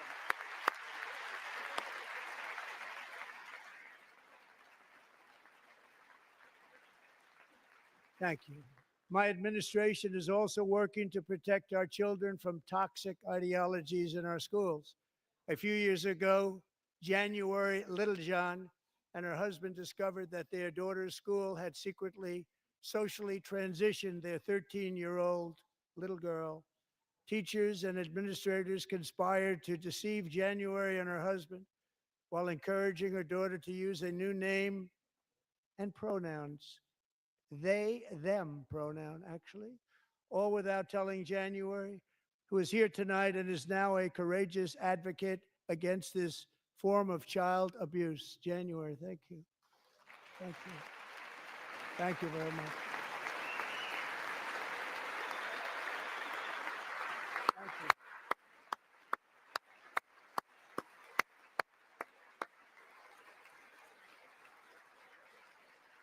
Thank you. Stories like this are why, shortly after taking office, I signed an executive order banning public schools from indoctrinating our children with transgender ideology.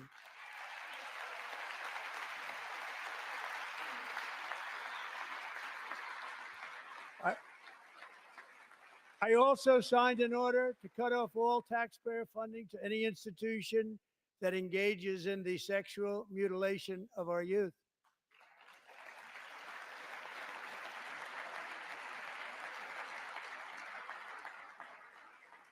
And now I want Congress to pass a bill permanently banning and criminalizing sex changes on children and forever ending the lie that any child is trapped in the wrong body. This is a big lie.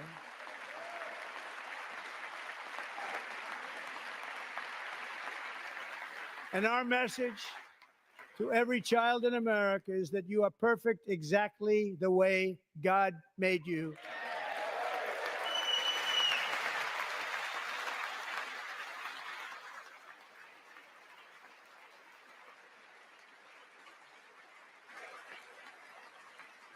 Because we're getting wokeness out of our schools and out of our military, and it's already out, and it's out of our society. We don't want it.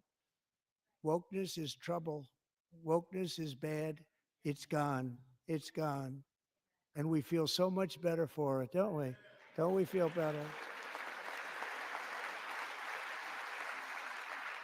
Our service members won't be activists and ideologues. They will be fighters and warriors. They will fight for our country. And Pete, congratulations.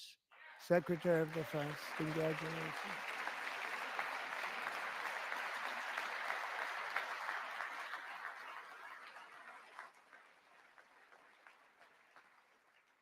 And he's not big into the woke movement, I can tell you. I know him well. I am pleased to report that in January, the U.S. Army had its single best recruiting month in 15 years, and that all armed services are having among the best recruiting results ever in the history of our services. What a difference.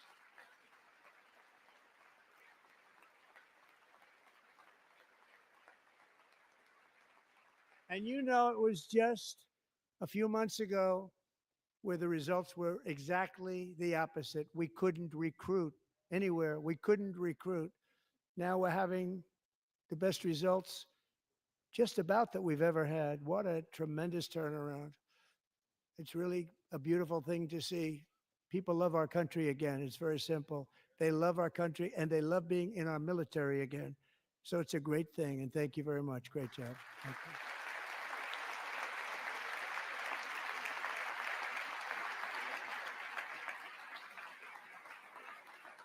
We're joined tonight by a young man, Jason Hartley, who knows the weight of that call of duty. Jason's father, grandfather, and great-grandfather all wore the uniform.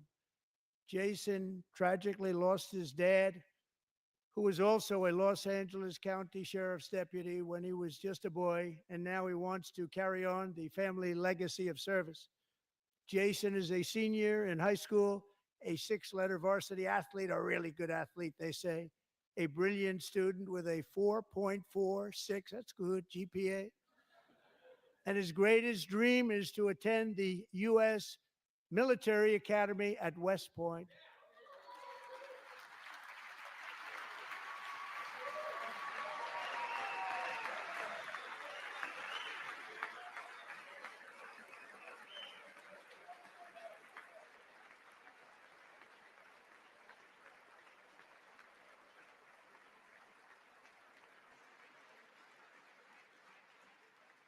And Jason, that's a very big deal getting in. That's a hard one to get into. But I'm pleased to inform you that your application has been accepted. You will soon be joining the Corps of Cadets.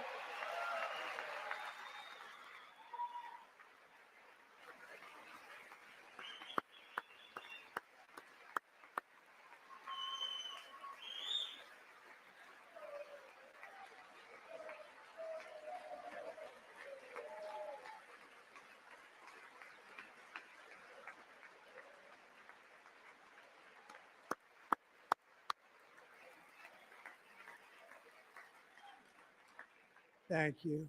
Jason, you're going to be on the long gray line, Jason. As Commander-in-Chief, my focus is on building the most powerful military of the future. As a first step, I'm asking Congress to fund a state-of-the-art Golden Dome missile defense shield to protect our homeland, all made in the USA.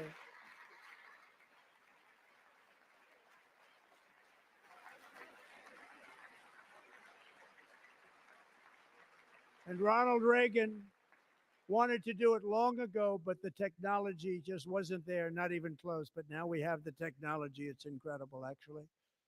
And other places, they have it. Israel has it. Other places have it. And the United States should have it too, right, Tim, right?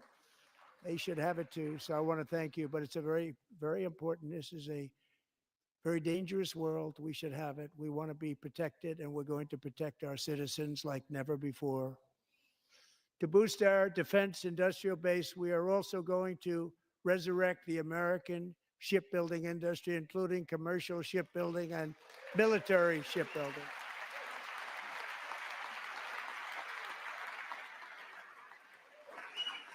And for that purpose, I am announcing tonight that we will create a new Office of Shipbuilding in the White House and offer special tax incentives to bring this industry home to America where it belongs. We used to make so many ships.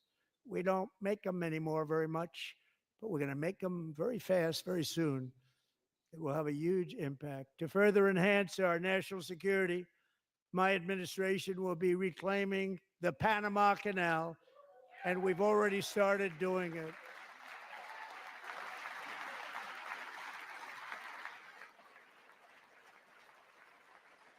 Just today, a large American company announced they are buying both ports around the Panama Canal and lots of other things having to do with the Panama Canal and a couple of other canals. The Panama Canal was built by Americans for Americans, not for others, but others could use it. But it was built at tremendous cost of American blood and treasure. 38,000 workers died building the Panama Canal. They died of malaria. They died of snake bites and mosquitoes. Not a nice place to work.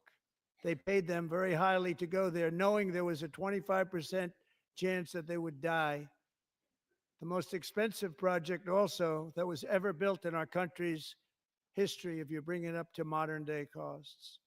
It was given away by the Carter administration for $1, but that agreement has been violated very severely. We didn't give it to China. We gave it to Panama, and we're taking it back.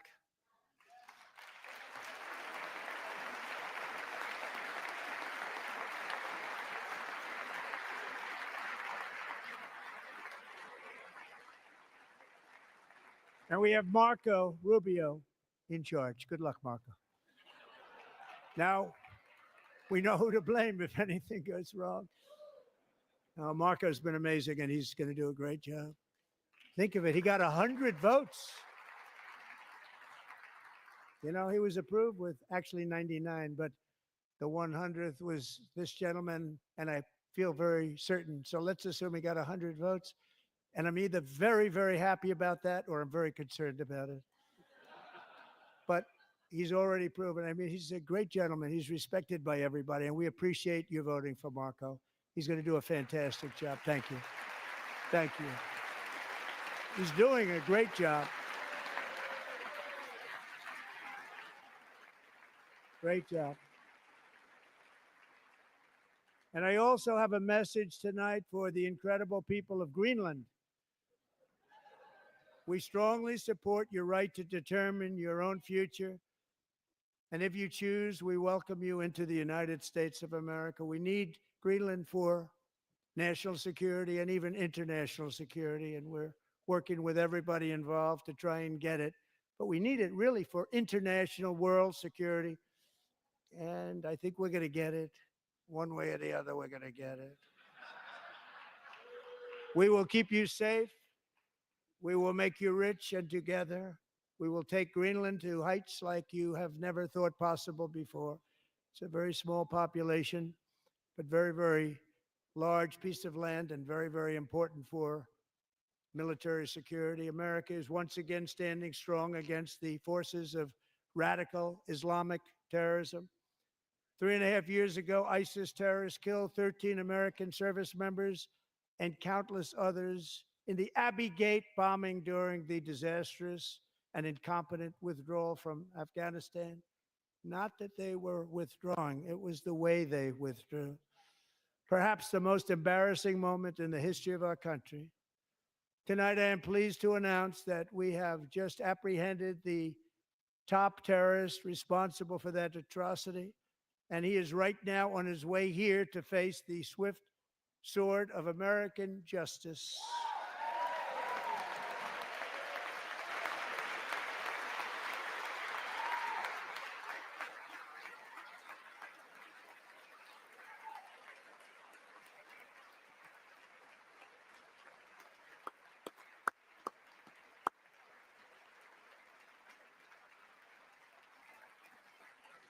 And I want to thank especially the government of Pakistan for helping arrest this monster. This was a very momentous day for those 13 families who I actually got to know very well, most of them, whose children were murdered, and the many people that were so badly, over 42 people, so badly injured on that fateful day in Afghanistan. What a horrible day. Such incompetence was shown that when Putin saw what happened, I guess he said, wow, maybe this is my chance. That's how bad it was. Should have never happened. Grossly incompetent people. I spoke to many of the parents and loved ones, and they're all in our hearts tonight. Just spoke to them on the phone. We had a big call. Every one of them called, and everybody was on the line, and they did nothing but cry with happiness. They were very happy, as happy as you can be under those circumstances. Their child, brother, sister, son, daughter was killed for no reason whatsoever. In the Middle East, we're bringing back our hostages from Gaza. In my first term, we achieved one of the most groundbreaking peace agreements in generations, the Abraham Accords.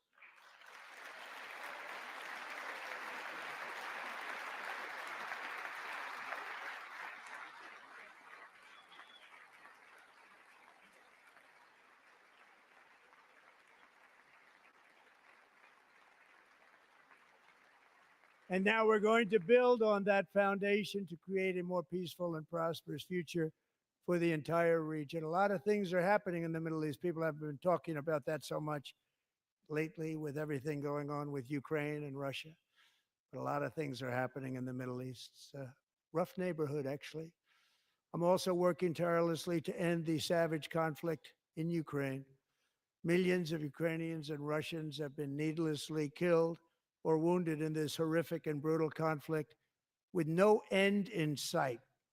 The United States has sent hundreds of billions of dollars to support Ukraine's defense with no security, with no anything.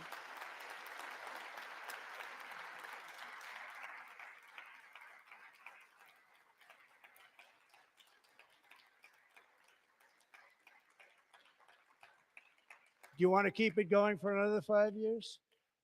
Yeah, you would say Pocahontas says yes.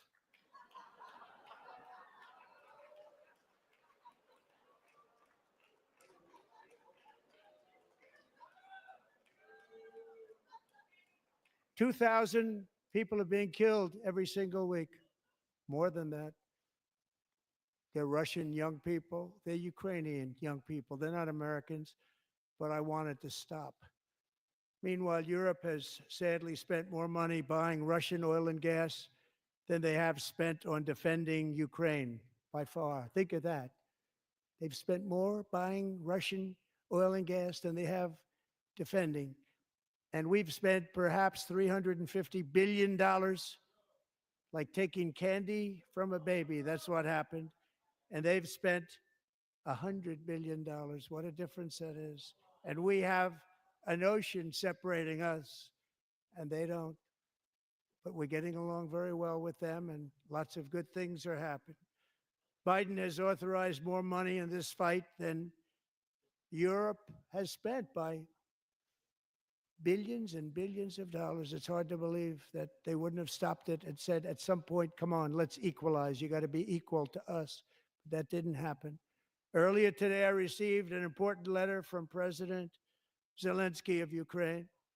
The letter reads, Ukraine is ready to come to the negotiating table as soon as possible to bring lasting peace closer. Nobody wants peace more than the Ukrainians, he said. My team and I stand ready to work under President Trump's strong leadership to get a peace that lasts. We do really value how much America has done to help Ukraine maintain its sovereignty and independence.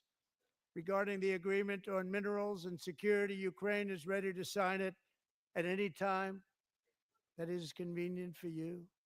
I appreciate that he sent this letter, just got it a little while ago. Simultaneously, we've had serious discussions with Russia and have received strong signals that they are ready for peace. Wouldn't that be beautiful? Wouldn't that be beautiful?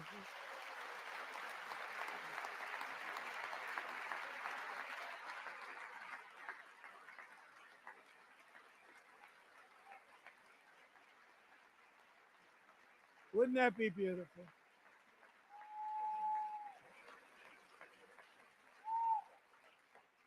It's time to stop this madness. It's time to halt the killing. It's time to end this senseless war. If you want to end wars, you have to talk to both sides.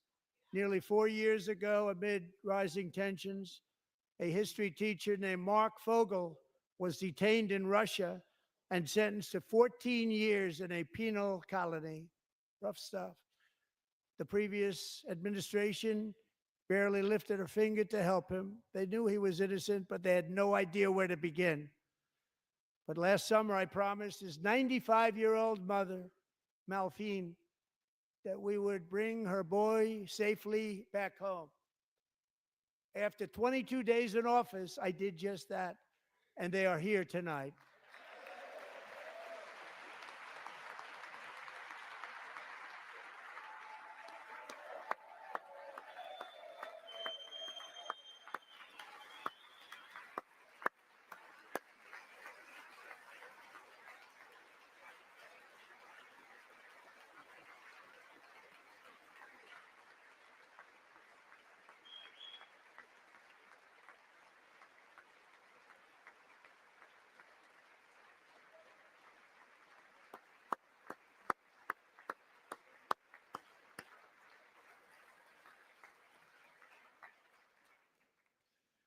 To Mark and his great mom, we are delighted to have you safe and sound and with us. As fate would have it, Mark Fogel was born in a small rural town in Butler, Pennsylvania. Have you heard of it? Where his mother has lived for the past 78 years. I just happened to go there last July 13th for a rally. That was not pleasant. And that is where I met his beautiful mom right before I walked onto that stage. And I told her I would not forget what she said about her son.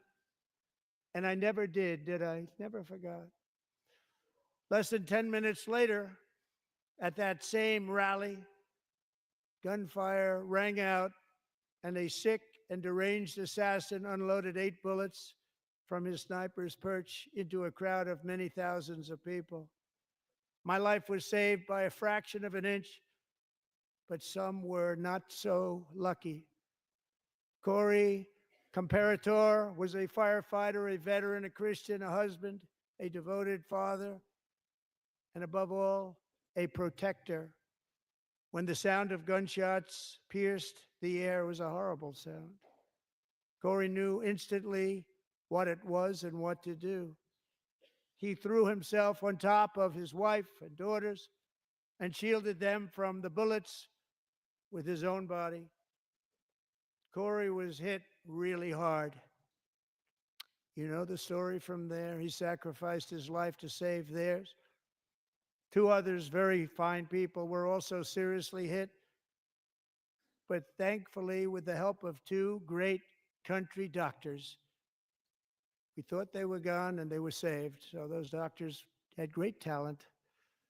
We're joined by Corey's wife, Helen, who was his high school sweetheart, and their 2 beloved daughters, Allison and Kaylee. Thank you.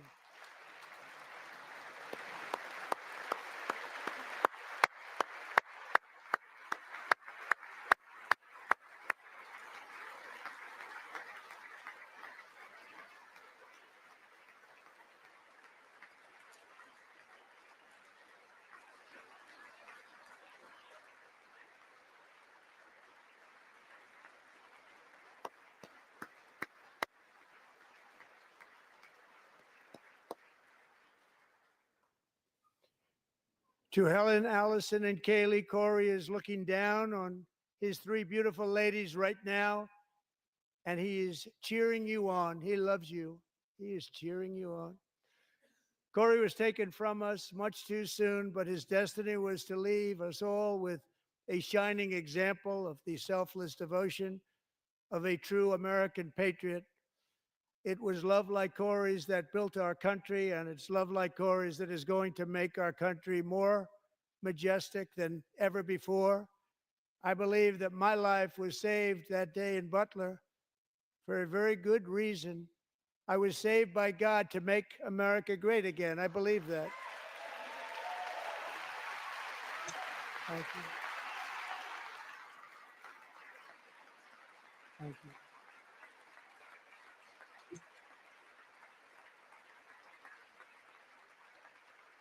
Thank you.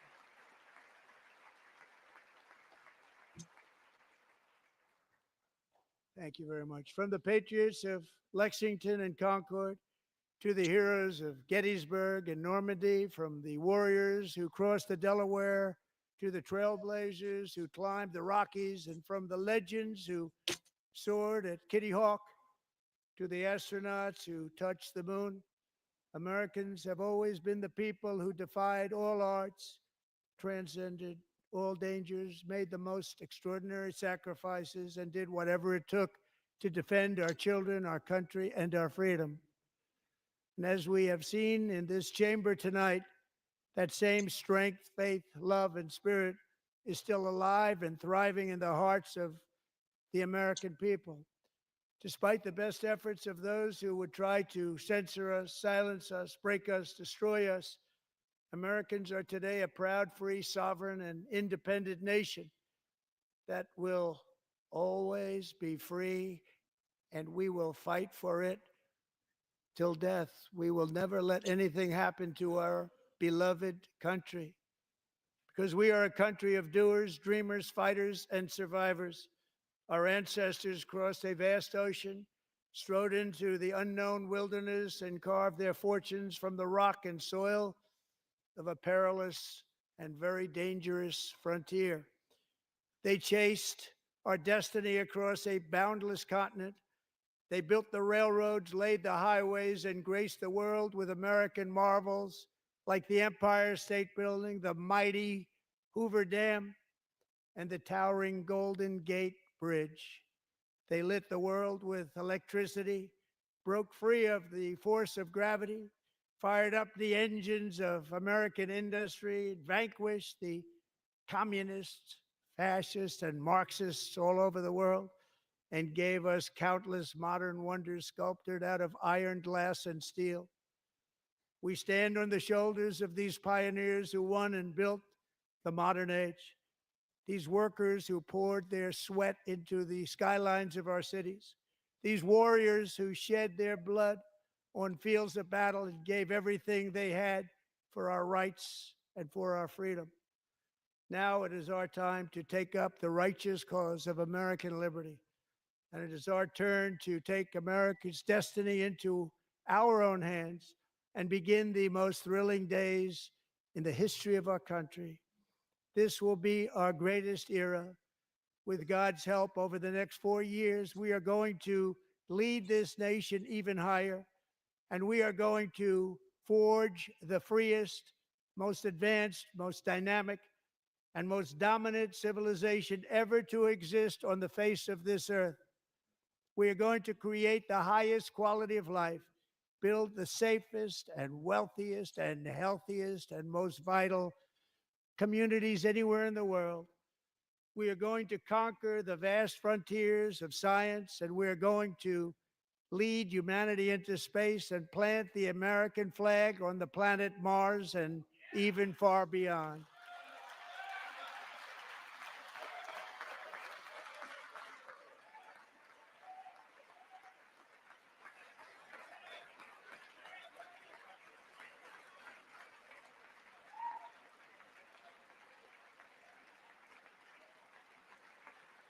And through it all, we are going to rediscover the unstoppable power of the American spirit. And we are going to renew unlimited promise of the American dream. Every single day, we will stand up and we will fight, fight, fight for the country our citizens believe in and for the country our people deserve.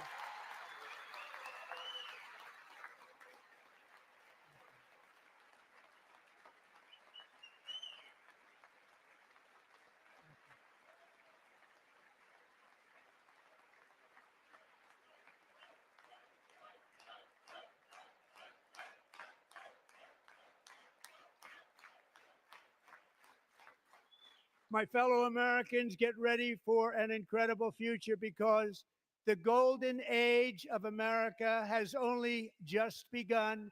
It will be like nothing that has ever been seen before. Thank you. God bless you, and God bless America.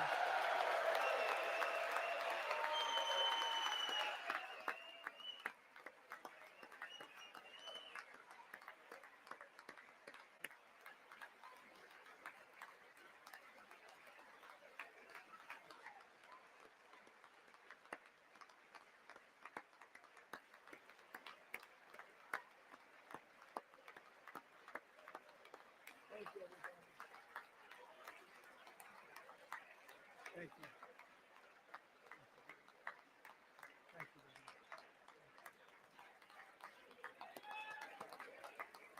you very much.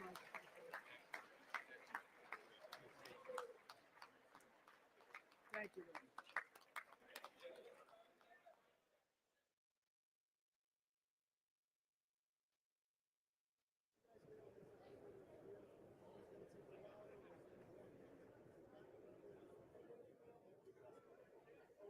Well, there you have it. That was his address to America, address to Congress.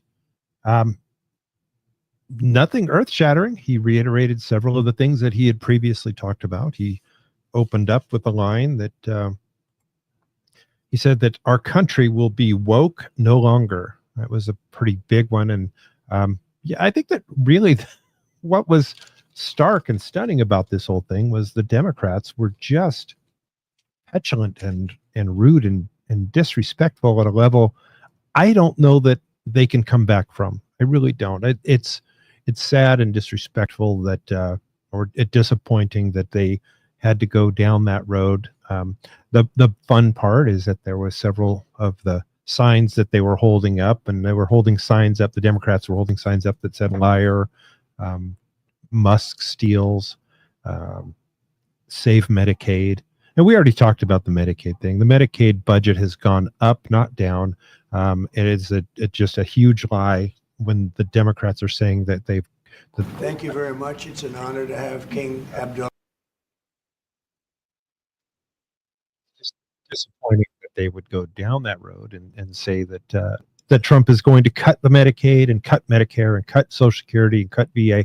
None of those things are true. And again, if you just do your own research, you go look at the budget yourself, you'll find that none of those Democrat talking points are true. And they even held signs up. The funny part is that the signs actually backfired them, because if you go online, everybody has taken the opportunity to repurpose those signs, if you will, and put their own little memes on there. And it's hilarious what's happening. The other thing that happened was Representative Al Green was forcibly removed from the chamber because he refused to come to order as ordered by the Speaker of the House. So that was interesting. Let's see, Mexican authorities have turned over 29 top cartel members to the United States, and Trump said the swift sword of the United States justice will come to them. South Korea charges 4 times the tariffs that we charge them. Trump was talking in depth about the tariffs and how reciprocal tariffs are coming to America on let's see, April 2nd, reciprocal tariffs. So what that means is the reciprocal tariffs are, if you are a country charging the United States a tariff, we're going to charge an equal amount back. So if you are South Korea charging 4 times the tariffs that we charge them, you're going to start seeing 4 times. India charges 100% tariff on our cars. So that's interesting. It's interesting that that's getting out there. I think he did a good job of trying to explain some of that. You know, sometimes Donald Trump, when he's explaining something, he'll leave words out. So you get about a third of it, and then that's how he's misconstrued all the time. He said the highest priority is to get our economy back on track. He took several jabs, not veiled jabs. He took several straight jabs right to the face to the Democrats, and that was pretty interesting to see him do that. He actually invited the Democrats to celebrate American victories with him. He said, just for one night, can we all celebrate American victories together? And of course, they could not. When the speech was over, what they did immediately was they scurried for the doors. And I made the comment in our private chat that it looked like the cockroaches when the lights come on. They all just scurry for the hiding places. Another big message was that they're going to bring shipbuilding back to America. A lot of our shipbuilding, both military and commercial, has been outsourced to other countries. And so they're going to bring the shipbuilding back to America. That's a big deal, and it's a lot of jobs. So that's a big thing too. Listen, we're going to have a lot more recap for you tomorrow. I'm sure that you will join us tomorrow night at 7 p.m. Pacific time for our normal episode of Just Our Take, and that is going to be Just Our Take episode number 94. Episode number 94. That's going to be with David, and I believe our guest L will be with us as well. L as well. Sorry, I didn't mean to make that alliteration. But anyway, I hope you guys have a good rest of your evening. Thanks for joining us. Hang on, we have a great comment here from McGill. McGill is always a good commenter. Hi, John. Trump seems to be communicating better this term than in the last. I only tuned in a few minutes ago, but Zelensky has already talked peace. Did I hear that right? Yes. My understanding is that he wants to readdress he being Zelensky wants to readdress the mineral rights as well as general peace deal. I think what happened was, when Trump said we're cutting off all funding, we were giving the lion's share of the funding to Ukraine. And so without our funding, even when other people step up some, it wasn't going to come close to what we were doing. And it wasn't just in the financial side. We were giving weapons as well. And I think at this point, the writing's on the wall. He knows that if he doesn't make a deal now, that listen, Russia has the might and the willpower to crush them. All these media stories that you see that Russia is on their last leg or that they're losing ground, it's just not true. Russia has got a very strong military, far superior to anything that Ukraine has. And you saw the video the other night where they're pulling people off the streets and throwing them on the front lines. So yeah, I think that you're going to see in the next day or so a sit down. I heard an interview today, Sean Hannity talking to Vice President Vance, and Sean Hannity asked him straight up, "Will you let him come back to the United States and negotiate this?" And he says the negotiations have to be done before he gets here. We'll invite him back with open arms to sign a deal. No tricky stuff. If he tries to play any games, he'll be on his own, and then and we'll walk away completely. So I think that the attempt to embarrass our president and vice president failed miserably on him. He knows that that's the case. There's only so much help that's going to come from Europe, and I think that that is just not going to be enough to keep him from signing a peace agreement. Look, again, I'm sure the details will come out. I think that what he is asking for, he being Putin is asking for, denazification of Ukraine. He wants the bioweapons labs not just to be removed, but to be exposed. He wants that information out there. And then he wants a document of neutrality signed by Ukraine saying that they will not join NATO. So there you have it. Again, we'll have more details tomorrow night in our show. Look forward to having each of you join us. Please hit that thumbs up for us. Glad you guys came in tonight and shared this event with us. We always are going to try to stream the biggest events, so we love to have you guys here too. More analysis and more deep dive tomorrow on our show. Again, 7 p.m. Pacific. Thank you guys very much for being here tonight. We appreciate you, and we will see you tomorrow.